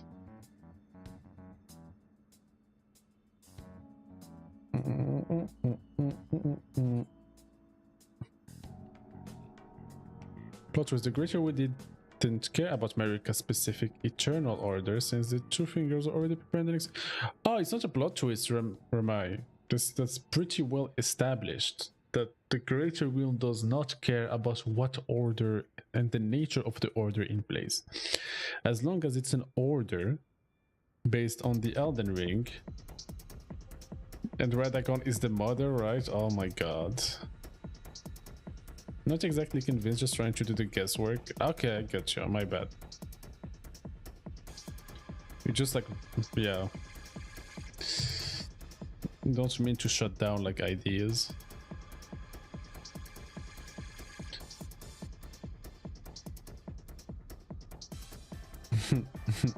JK. Well, you're not even wrong, Peaceful Joy. That's the best part. Dude, this cat.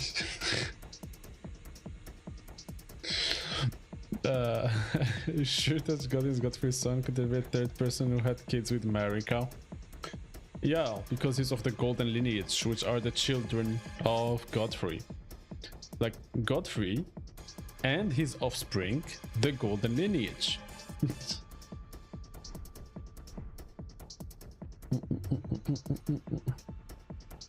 There is nothing that directly confirms Godwyn is Godfrey's son.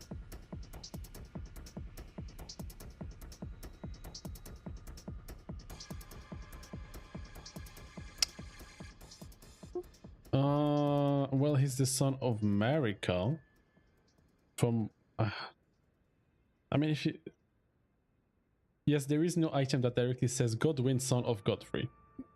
If that's what you're saying. Gold Mask is Godfrey. It's funny because there is like a... In the cut text files, there is like a mention of Horalu the Gold Mask. So yeah. Like there was a character called Horalu the Gold Mask.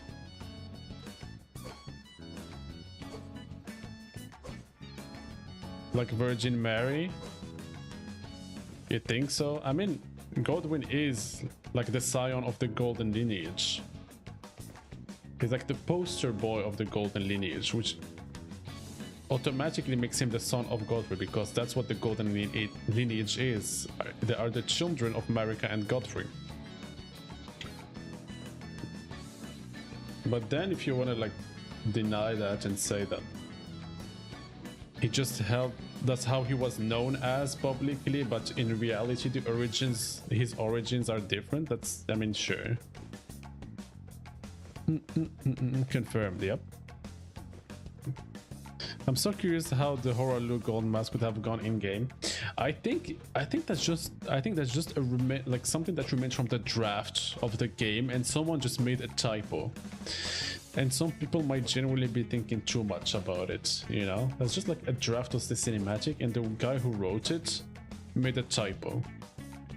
That's literally all there is to it.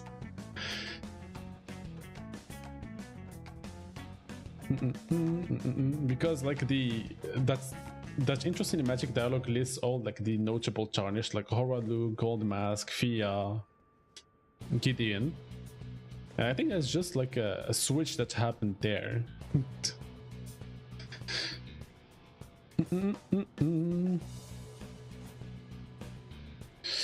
The finger written in the deeper associated sign of the golden bow, which translates to a main part of the tree, like true lineage. We know Godfrey is the first Elden Lord, but there's an Elden Lord that predates him that's more associated with God. Godfrey is just a barbarian who sumo slams you. Sure. Okay. If you're saying that Marika had like children previously with Placidusax, then it's a whole thing. Like, because I'm gonna disagree on that for many reasons.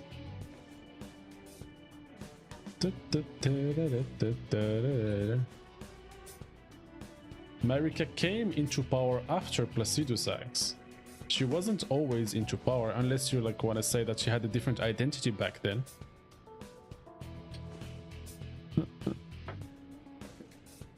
But FromSoft can make no mistakes. You have to dig deeper, yeah.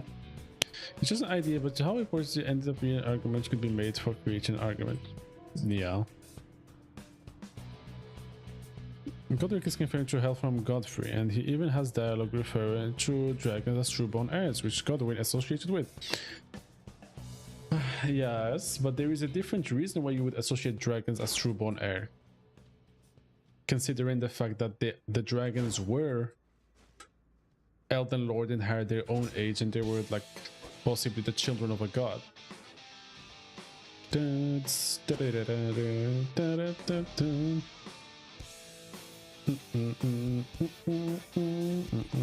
I guess we're gonna go to the Moonlight Altar, or go to Fia. Since we're talking about Godwin, might as well.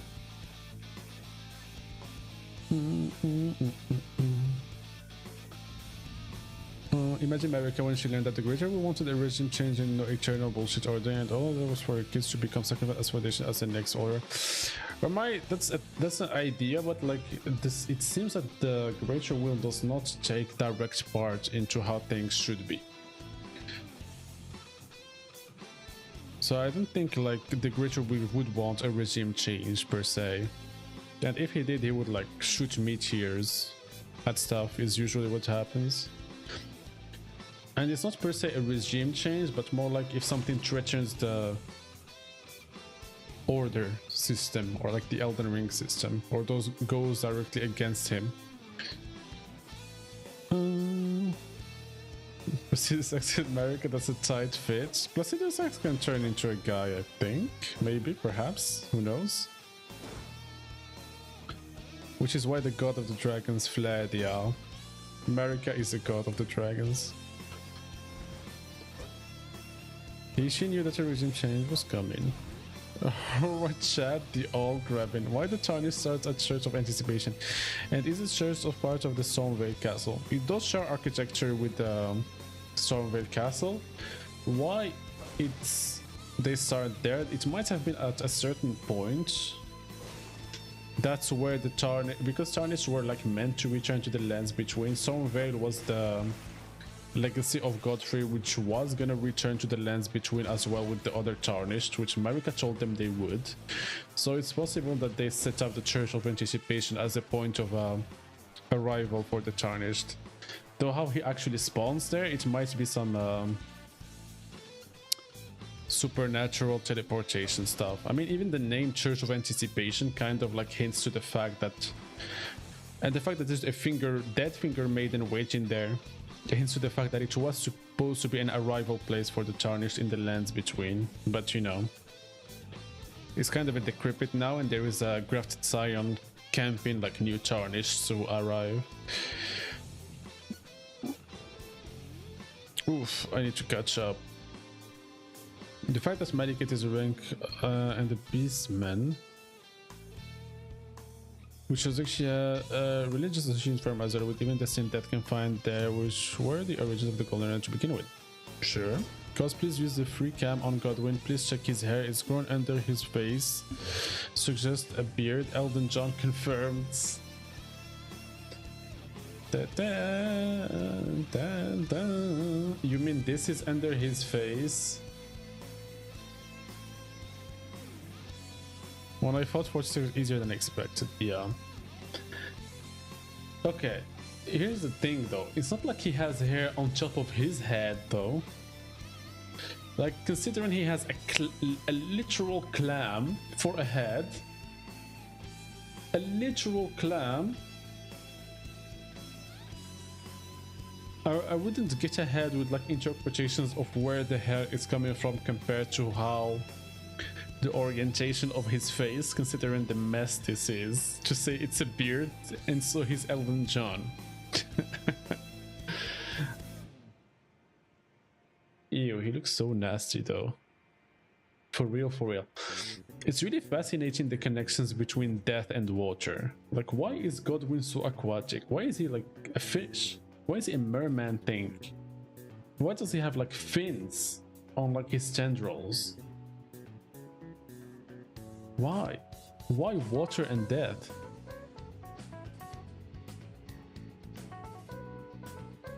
The eyes of Godwin. Alright guys, press 1 if you have never seen what I'm about to do. Check this out.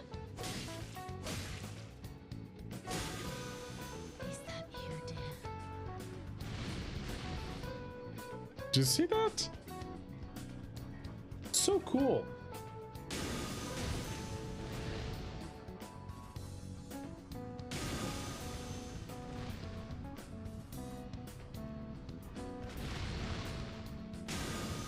Godwin is defending his girlfriend. This is actually a really important detail, by the way, especially for the theory. Like in my Ensha video, I mentioned how like Godwin and Ensha, despite being soulless, have some sort of like... No, she didn't call me Godwin. She's talking about literal Godwin next to her who defended her puzzle-headed. Are you for real? After I hit you and he attacks you, she's like, Godwin, are you here? She's like defending her.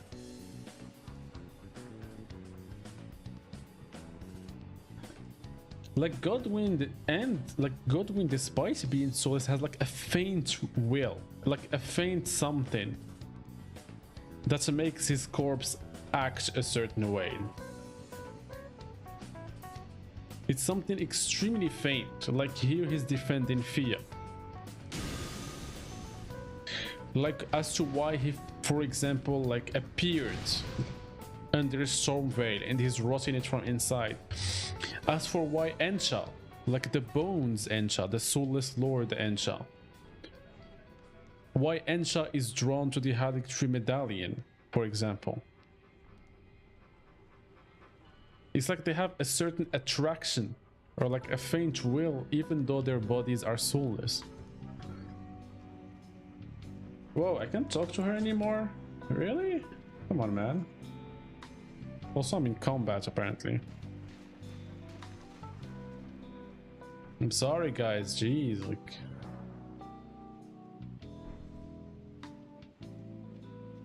Let's just be friends. No? Okay, dude. You're really gonna go make me go to church? Bunny lives on half the spirit. Who's to say Godwin isn't doing the same? Ensha is proof that you can live as a soulless. Well, Ensha, okay. Ensha doesn't live, just so we are clear. Ensha is the bones. The dude in the armor is not Ensha. Okay? The bones have a faint will.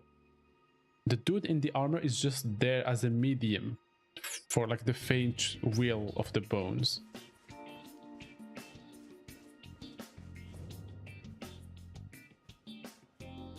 Yeah, you usually can't talk to women after stabbing them with a sword. Sucks. I know, right? I think I'm traumatized after learning about Kaine. I'm sorry, what? You think Fia is 46? No. No, Fia is a tarnished.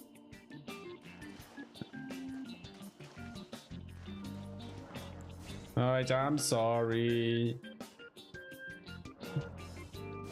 Go bathe in a random pool in a random church. Everything is forgiven. But when I was talking about these statues are important churches, like this one. A church with a Eternal City, Night Maiden. A ritual? Oh, it's a character from Nier, okay.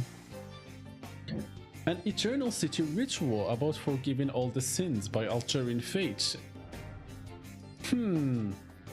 Anyways.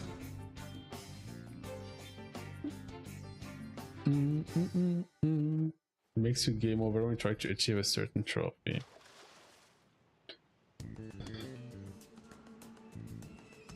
I don't think it means he lived as a soulless guy. It just says that Ensha is the soulless king. I don't think he was called soulless when he was alive. I bet Celestial Dew is just Marika bathwater.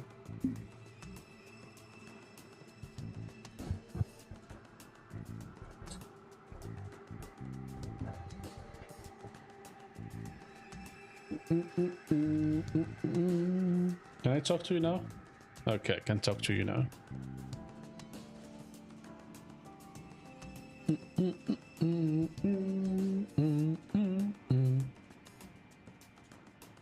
Jeez, he's so slow. This is the other Hallowbrand. How did you? Oh, my utmost thanks. With this, Godwin can take his rightful place as first of the dead and claim a second, illustrious life. You are our true champion. And though I can't be of any use to you, can I hold you tight? If only for a moment.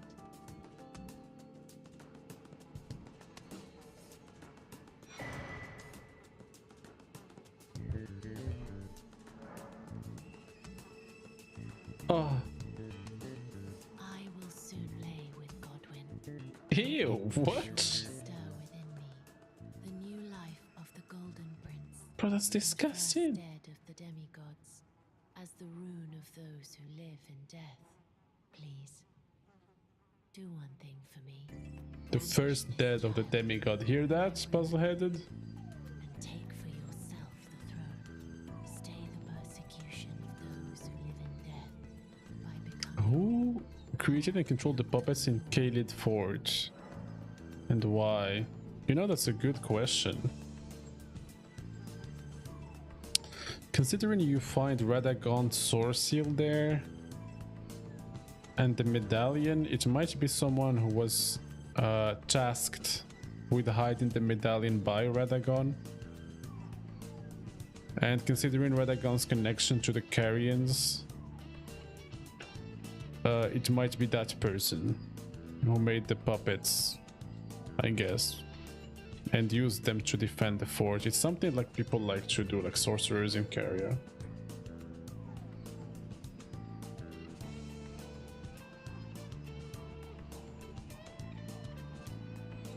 Is my best guess. Other than that, I don't know, honestly. With his armor description, sure.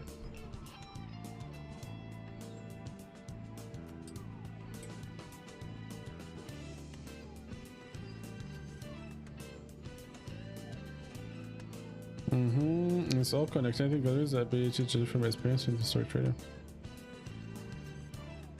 I don't know what about his appearance makes you think that's possible, but yes, I can see what you say. Like, yes, 40 sacks could take on a female, like a human form. That's not really the point of contention. The point of contention is that, like, 46 and Fia are two different characters with different roles and different origins. 46 is a dragon that Godwin met in the war, and he went inside Godwin to fight off the death inside of him. Fia is a tarnished who came from outside the lands between and came here and and went on this whole shtick and like decided to be the protector of those who live in death. All right, and be like to lay with Godwin, basically. It's not, yes, like there was a human presence in Farum Azura, which is important. Yes, dragons can turn into humans, but doesn't necessarily mean that Fia is 40 sacks for these reasons. Do you think something as an automaton can exist in the Elden Ring universe? Well, the golems, right? Like the golems and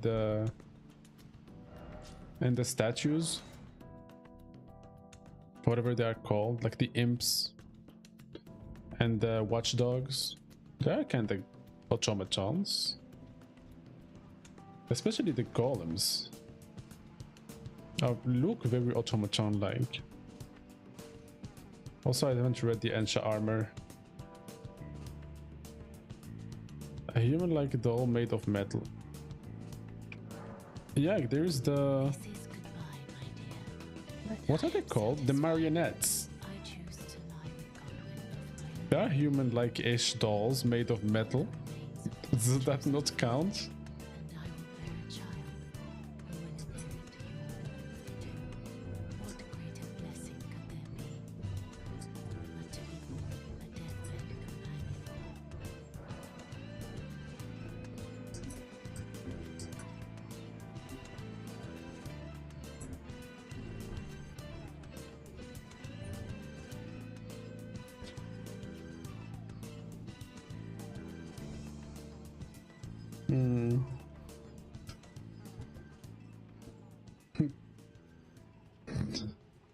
It's okay, puzzle-headed, you're not annoying me.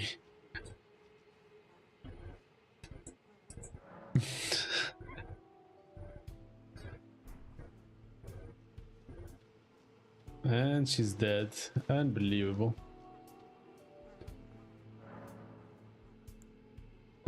Enter the deathbed dream. Man, like, Mikela is so set up to be a DLC, it's not even funny. You sure are humble. Listen, Sorche, don't forget Puzzleheaded is literally Miyazaki, okay? Okay, remember when I said Scarlet Heart is imbued with Destiny Dead because red? Good times. I mean, that sounds like some Puzzleheaded lore.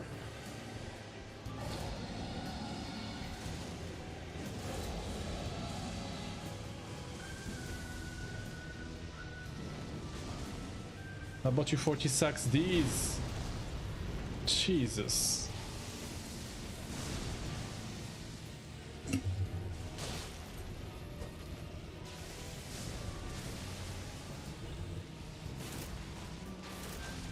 Oh, the damage.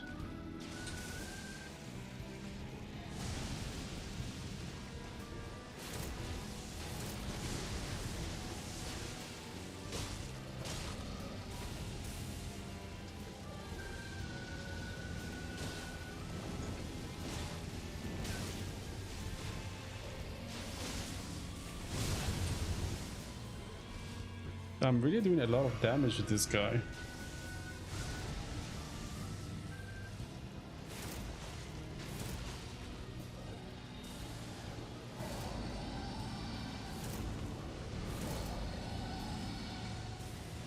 Stop moving your head!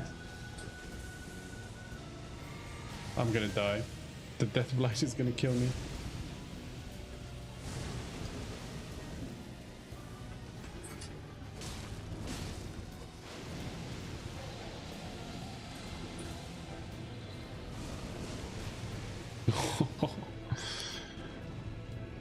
This guy is so epic.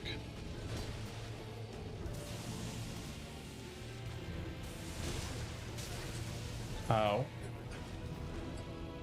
He's so epic it hurts. Please no! God, save me. Thank you, God.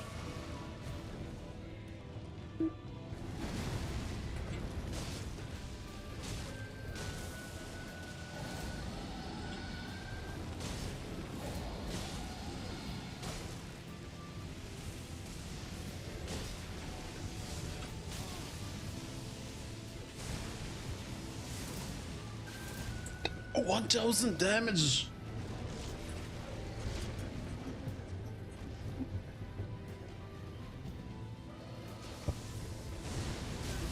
My cat is freaking out because I'm being too loud. He's getting mad at me. I'm gonna die.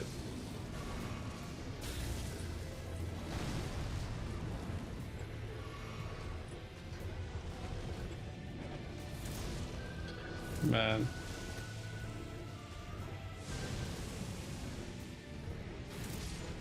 Damn, 1k damage on its head. Holy shit.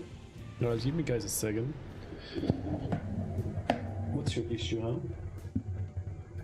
Did they annoy you? Did they not let you sleep properly?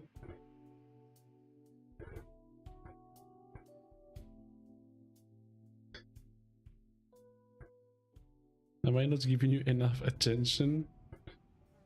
Hello, Centrina, how are you doing? Dude, Mikola is actually Rani. Okay.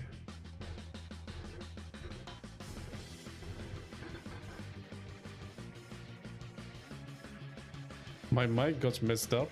Wait, really? Hello? Is my mic fucked up?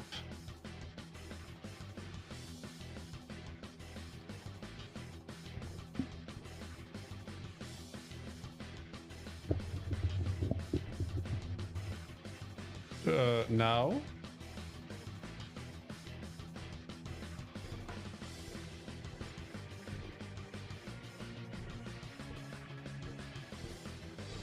You think it's fixed? Okay. Talk more. Hello, I'm playing Elden Ring. I lore. Lore is cool, and I have a cat. Cats are cool. Yeah. Cat touched it? Yeah, probably. He was having a tantrum. I think I just annoyed the shit out of him because I was being so loud and he was trying to sleep. Just frustrated with me.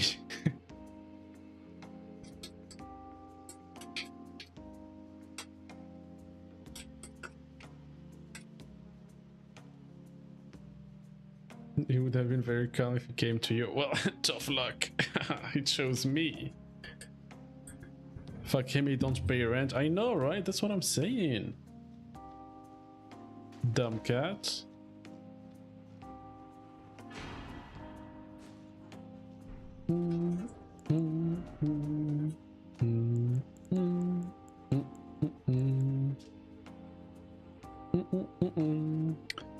Rune gestated by Fia, the deathbed companion used to restore the fractured Elden Ring when brandished by the Elden Lord. Formed of the two Hollow Brand half-wheels combined, it will embed the principle of life within death into the Order. The Golden Order was created by confining destined death, thus, this new order will be one of death restored. One thing I wonder, Cosmos, do you think Melina is going to be touched upon in the DLC?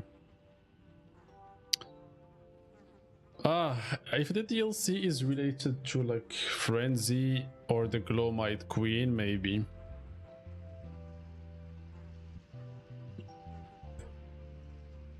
Otherwise, I don't know.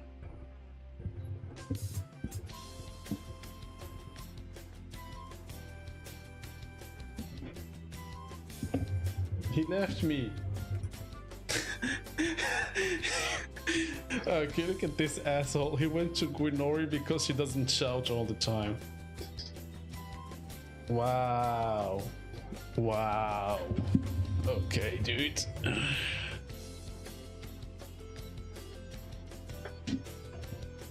No loyalty in these cats. Unbelievable.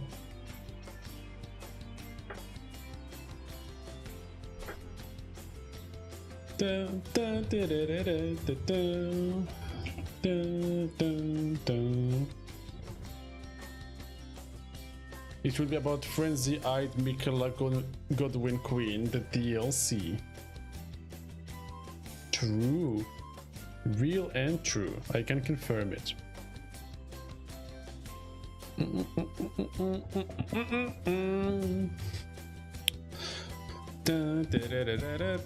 Alright, here's the thing.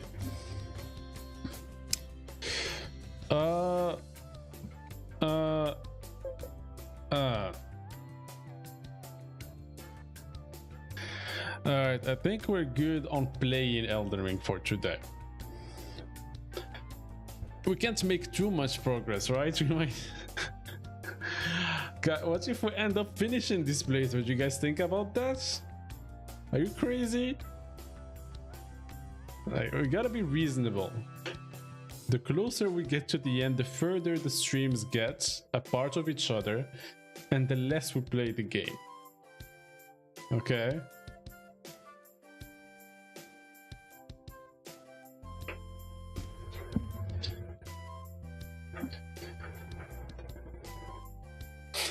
So what I say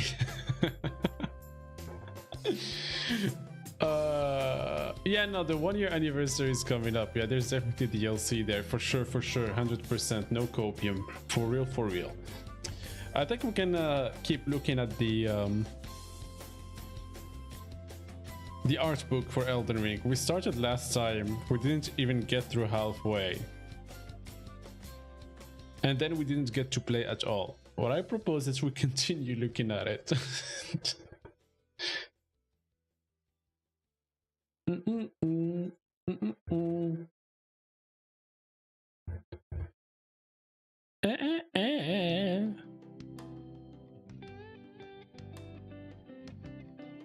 Let's see, where did we make it last time? Yeah, we weren't here, I think. The 1 year anniversary is in a Sunday. It's a Friday. It's next Friday. Sheesh. Or actually, Saturday. Is it the 25th or the 24th? It's one of those.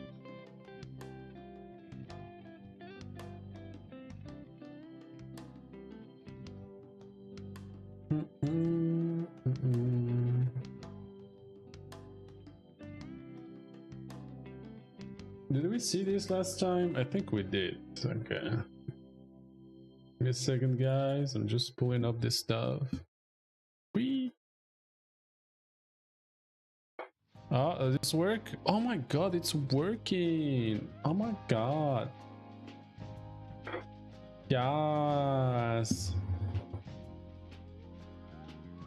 Yes. Alright. Dun, dun, dun.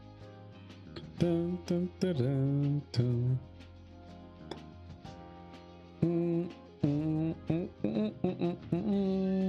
See you later, Mai. Thank you for hanging out. Alright, guys, listen.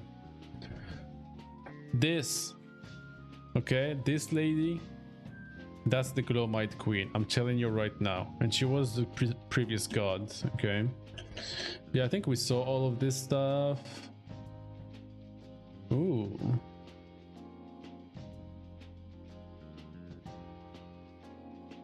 Elden John. What are you here for? Alright, now you come back.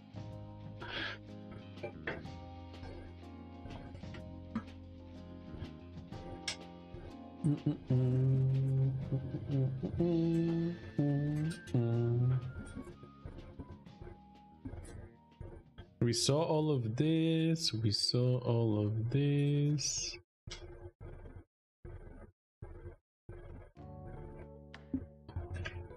Okay, do you not play with my keyboard, sir? Thank you.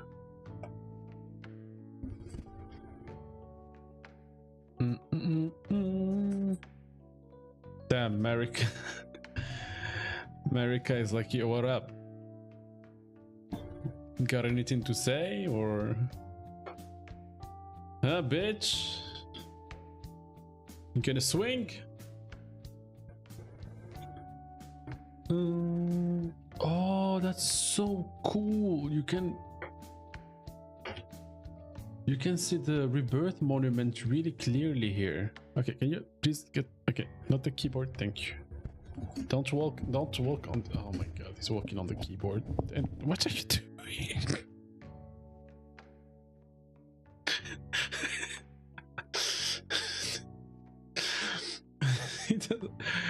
Alright, my cat just flopped and did a front flip over me.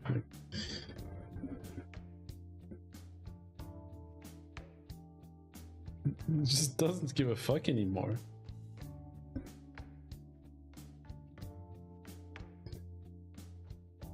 think maybe he's bored. Anyways, guys, look, this is important. It's actually really cool because the in-game texture for these monuments is actually really low res, so it's extremely hard to make up anything from it. But you can actually see it like more clearly here. And what's interesting about these monuments is that when you see their actual design, they're actually from the Eternal City.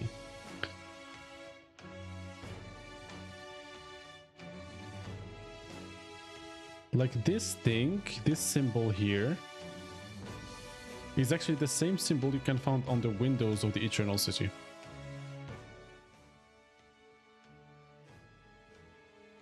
Wait, let me show you guys. Since we have the game open anyway, might as well. Might as well.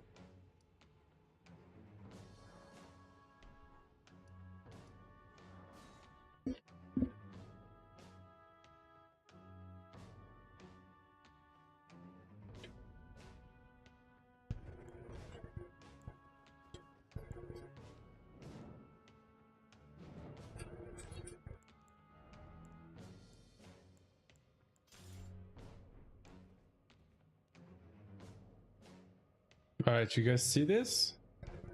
Pause the game, free cam. Check this out.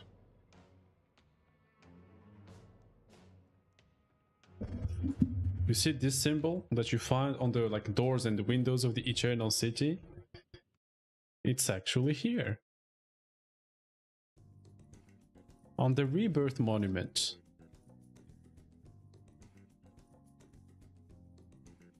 Which is really, really cool and interesting because it's another thing that links the Eternal Cities to like spirits in general.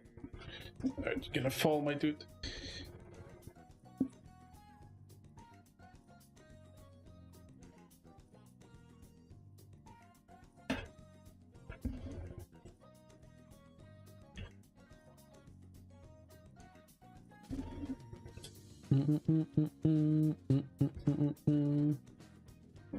Oh my, I think my cat, oh no, he saw my cursor on the screen and now he wants to catch it.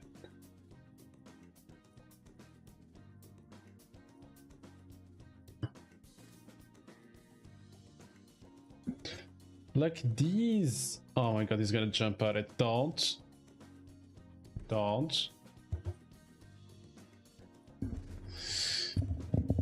Alright. These like ever jail designs kind of give me like Eternal City vibes, but it's not clear.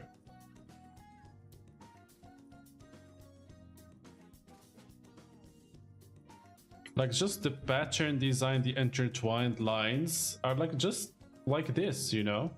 Just like the stuff here and here. Which you do find in multiple other spots, to be fair, like... Okay, please leave my screen alone.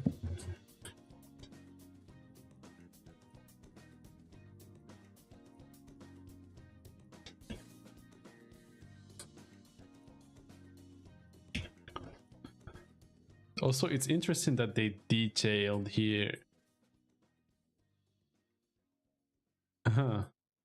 This looks orange. Like the intertwined ring, Elden Ring, like ring setup that's in the cobblestone of the roads is very like deliberate. Like they even highlight it here. Worm face, basilisk, ulcerated tree spirits, they appear from the earth because of Godwin's corpse. Oh.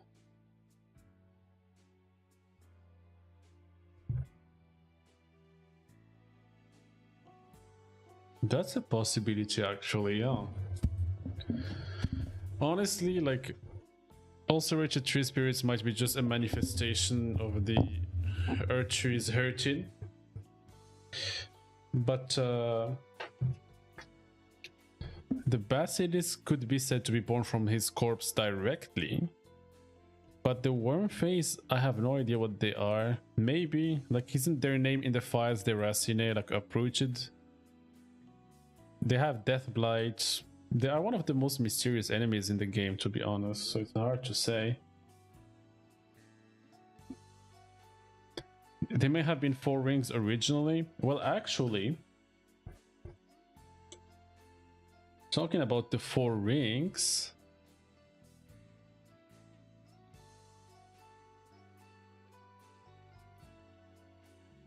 this version of the Elden Ring does have 4 concentric rings,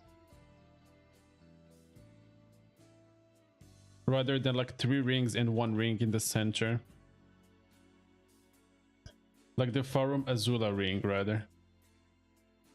It's very much 4 rings, just like the one in the cobblestone. Ooh, too far.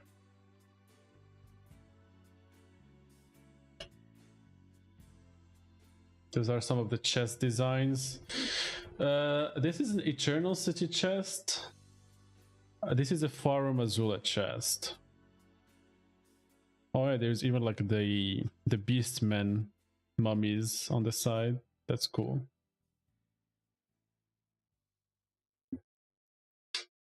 We have a Yug who used to be in a hut before? In a shack?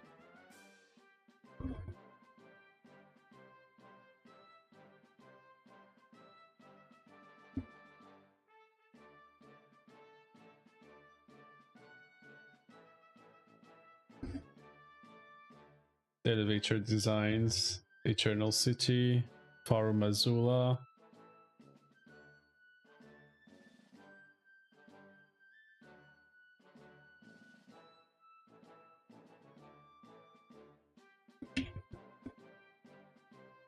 What is this music? Can you guys even hear it?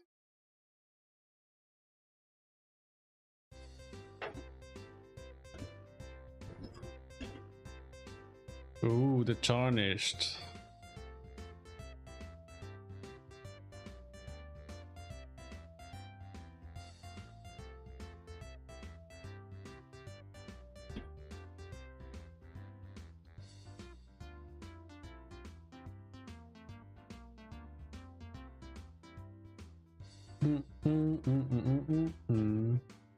Oh, Melina. Burned hands.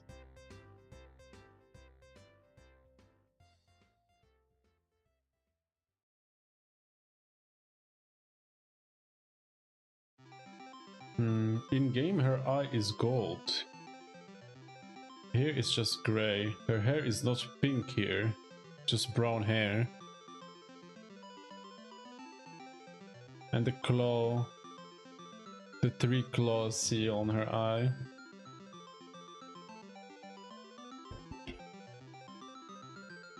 Interesting that her hair color changed. Nomadic merchants.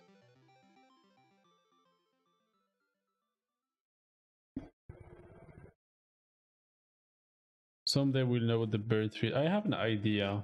I'm not sure if it's a bird feet, but the 3 claw marks are the seal of Malekith.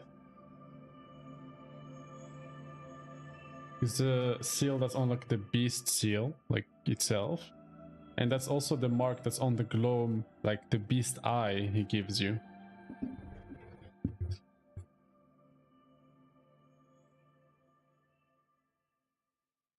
It's Rani.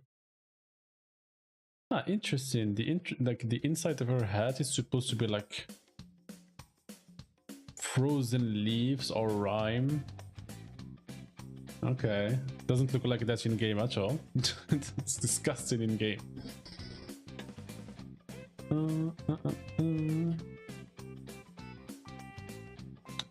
Oh, you know the hair we noticed earlier? There it is. It was also supposed to be red, like more clearly. Some people claim that she wasn't necessarily like, she didn't necessarily have red hair. It could have just been like the result of her burning or whatever. But if the hair on the ground is also red in the concept art, I think that settles it. The death root isn't in her game model. What death root? There is no death root here.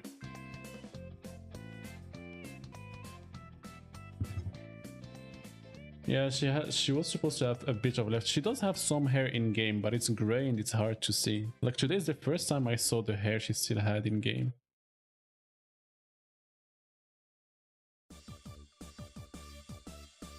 Blythe. The other image. This one? That's just her clothes and the mark.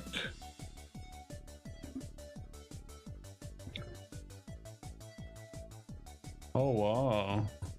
That's a very clear view of the fingers. So this is nice. It's like a scene of people worshipping the two fingers.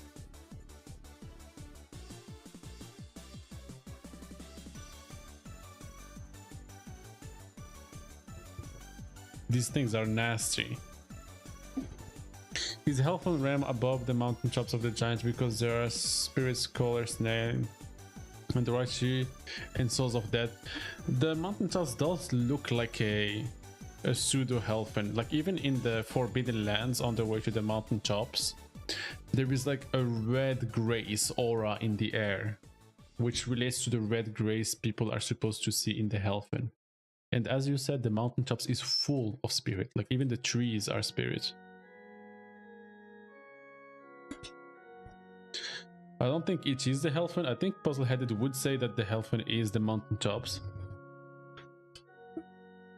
But I think it's definitely like really close somehow to the spirit world. It might also just be the fact that the mountaintops is the realm like that is the furthest in influence from the earth tree itself, and so it end up looking that way because the earth tree roots don't necessarily reach very well over the mountaintops, so spirits just hang out there, they're not absorbed. Something like that. It's a bit creepy for my taste. If you thought that was creepy, look at the three fingers. Holy. He's doing a gang sign. Also, that definitely looks like a thumb.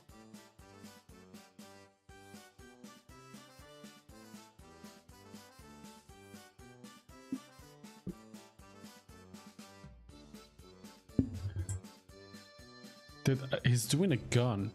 He's doing a gun. The three finger is doing a gun.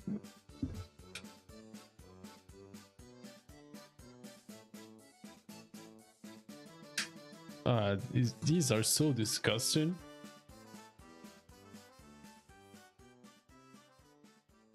But I love how alien they look. It really drives home that they are not of this world. The crones. I used to think they have 4 hands, but it's 2 hands and 2 feet.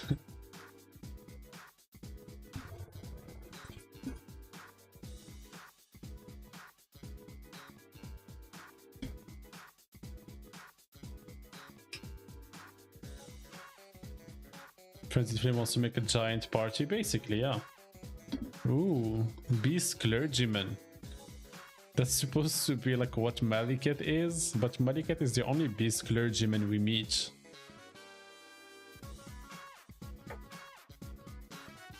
That's cool. Misbegotten. It's Turtle Poe. He looks very evil. What is this smile?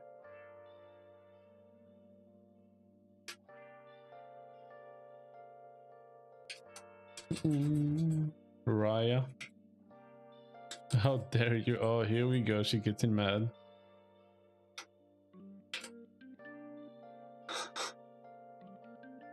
Oh shit, you can see how Selen fits in the mask.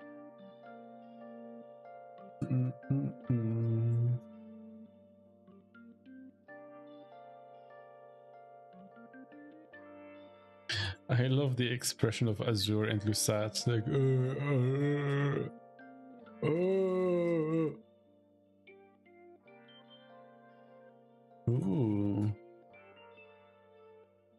Ooh, that's cool.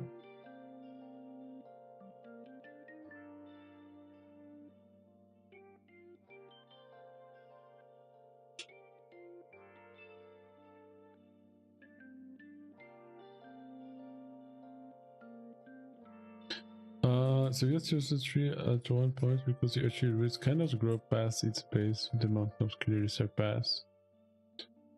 I guess so, but we did talk on stream many times about how the network of great tree roots is actually spreading, is what actually is spread over the lands between. Not the earth tree roots themselves. The earth tree roots just connect to them.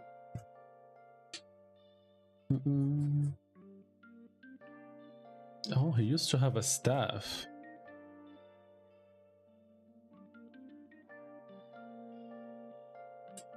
Chad mask. Also, Gideon looks really cool in these concept arts. Like, holy shit, he looks cool.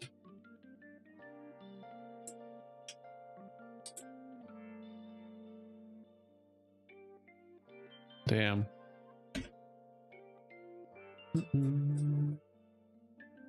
Ooh, the Nox helmets. I think Gideon is a lefty on these, maybe. The mirror helms are really interesting.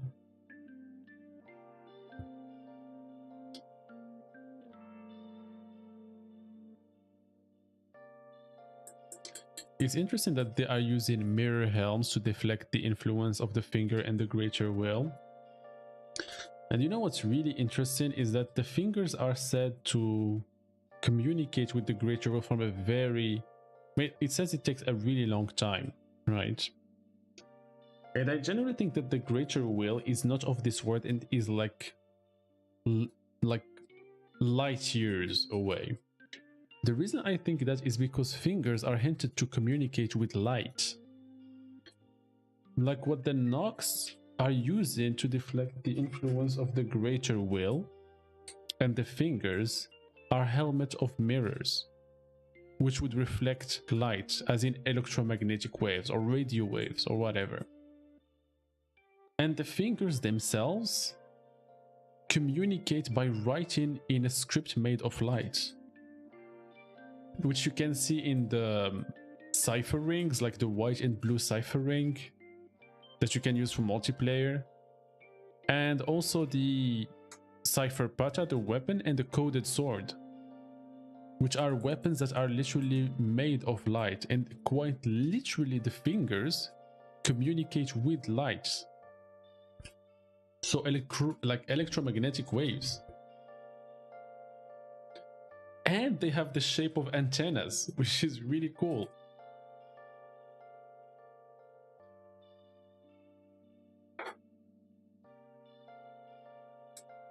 Something like that. Obviously, like, they go with the concept and they run with it, like, and they do stuff with it that are not completely accurate. But I think it's really cool that they use mirrors to, like, get away from their influence.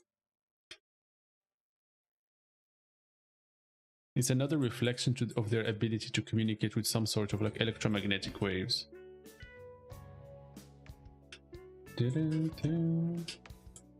Sheesh. Okay.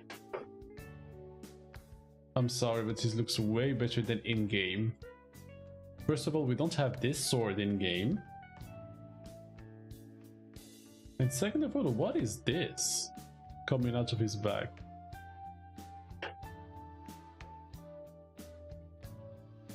Huh, it's not even on the back view.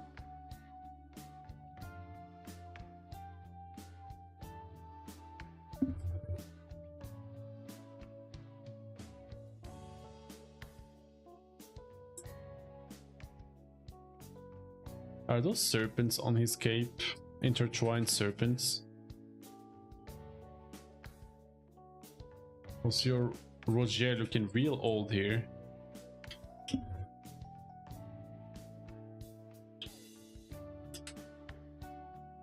Just a random hobo cleric. Ansha. Also a sword we don't have.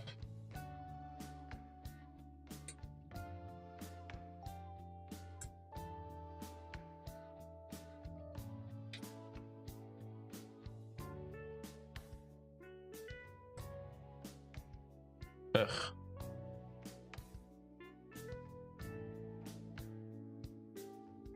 The coded sword is made of writing like written in literal light. It's made of light, but yes, it's like runes. That's why I said like they literally communicate with light. It's like they took that idea and concept and they literally made them right with light.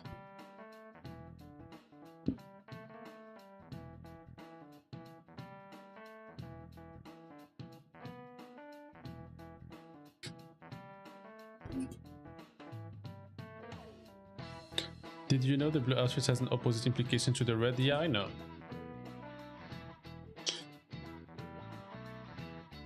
I am aware. I think it's even said in their description.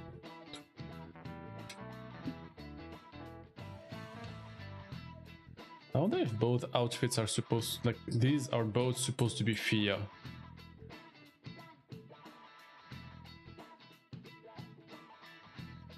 She has, under the black dress, she still has the same thing, I think. So it's supposed to be Fia anyways.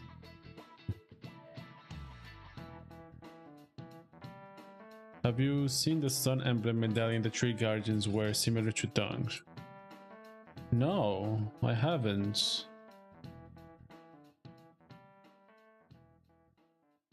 I guess when we get to the bestiary we might see it.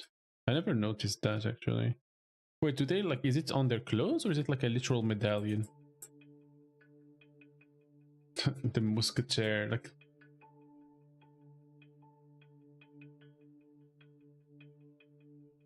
Okina is really cool. They repaired the dress bug if I remember right. You mean like where you get the underwear and you get banned if you picked it up?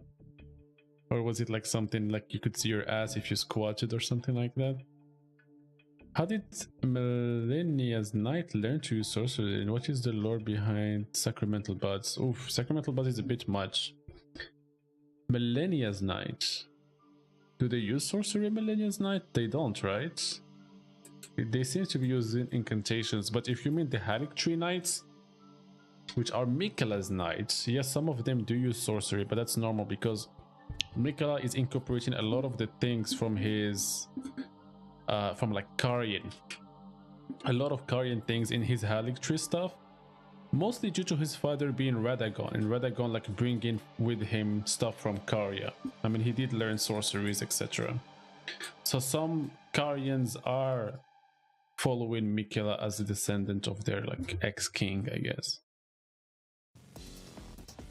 Even his sword, he designed it after the Carian knights. They have 3 different medallions on their chest piece, so one look like the Fell God Fire Emblem as well. Is Halo think you may carry their weapon outside themselves? The Halo is a miracle. Yeah, it's not a sorcery.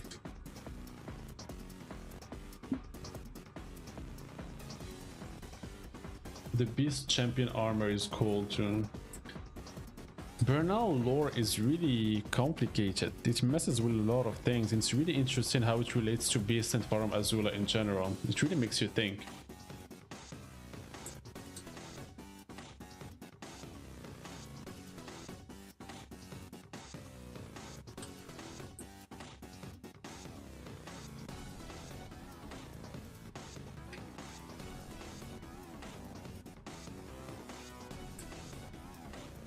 You can literally see like the red greenstone is supposed to be made of blood, and you can literally see like the crystals going through his hands, so from the wounds of his hands.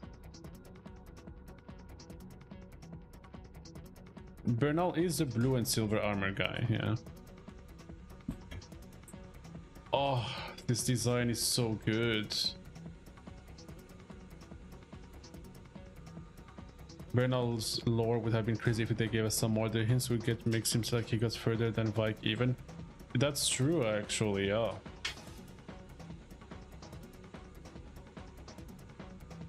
Bernal like seems to have gone at least to the Forge, and since he invades you in Farum Azula and he's made it through himself in the Forge, he made it to Farum.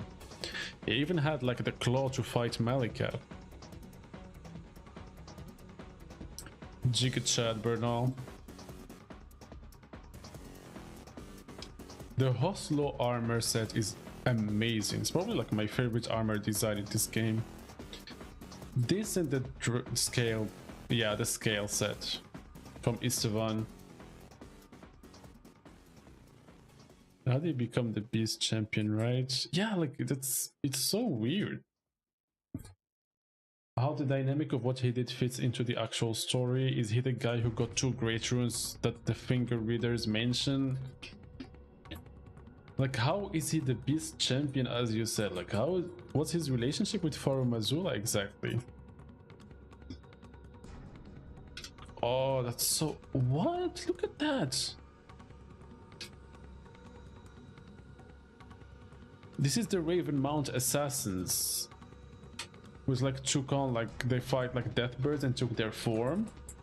We have these weapons, but they didn't come with these sick ass gloves. Holy shit, that looks amazing. And they had a sword and whatever the fuck this is. Like, what is this?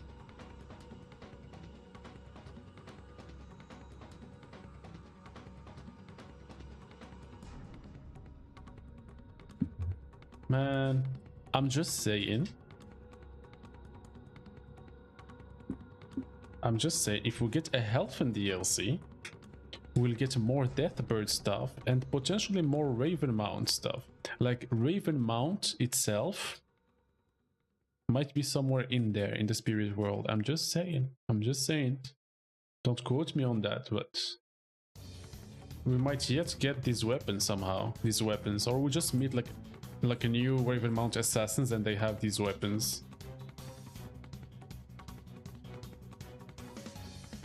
Looks like the tattoo of Melina. Kind of, yeah. The 3 claws, bird feet claw thingies. Man, I want these gloves.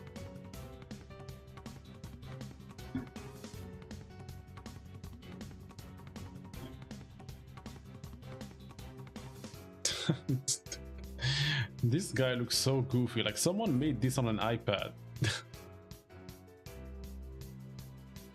Jaren, of course.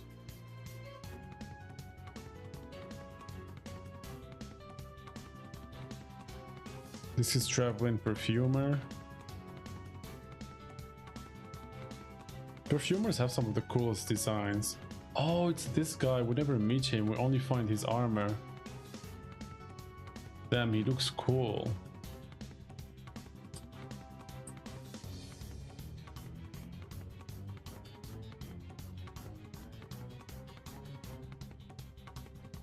The nobles.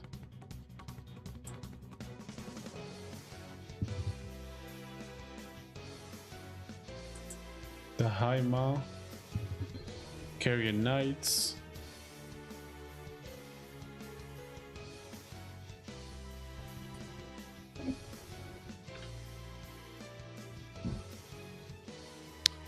Oh, you're right. He is like the partner of the Raging Wolf. You're actually right. You invade both of them. I forgot about that. I completely forgot about that. I just assume you don't meet him since you get his armor in like the random village in Mount Gelmir.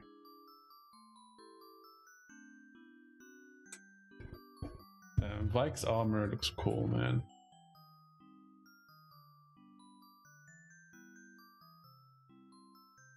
There is no version without the cape completely, right? Like this. You can't alter it to look like this, can you?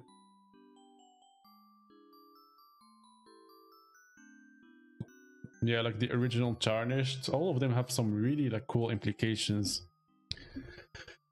Raging Wolf in particular is really interesting with the whole like Shadow of an Empyrean thing and the fact that he has the Glowmite Queen sword. Was he trying to be like a shadow to the Glowmite Queen? Yeah, you can alter it, but I don't think you can get it like this. I think maybe you keep the scarf or something.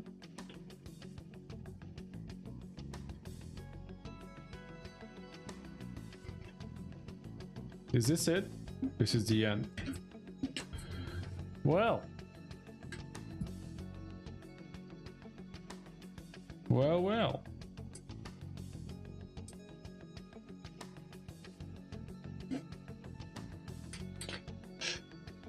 Oh well. Anyways, guys, I'm gonna end it here for today. It was kind of a short stream, but it is what it is, right? It's something. It's a something. So I think we're gonna end here. Thank you guys for watching. I think I might stream again tomorrow, by the way. So we might continue tomorrow and we make up for like this short stream. It was only 3 hours. No, I promise actually I don't promise I will be returned tomorrow. But I will try to like stream much more often, maybe stream tomorrow, and I will try to get like the next video, like the Melina video, out by like a next couple of weeks. Anyways, thank you everyone for watching. What will the next stream be? Maybe tomorrow. I'll try. Not guaranteed though. But it shouldn't be like I'm not gonna wait like 2 weeks before streaming again. I will try to stream at least once a week. Anyways, thank you guys so much for watching. It was fun. See you next time. Bye bye.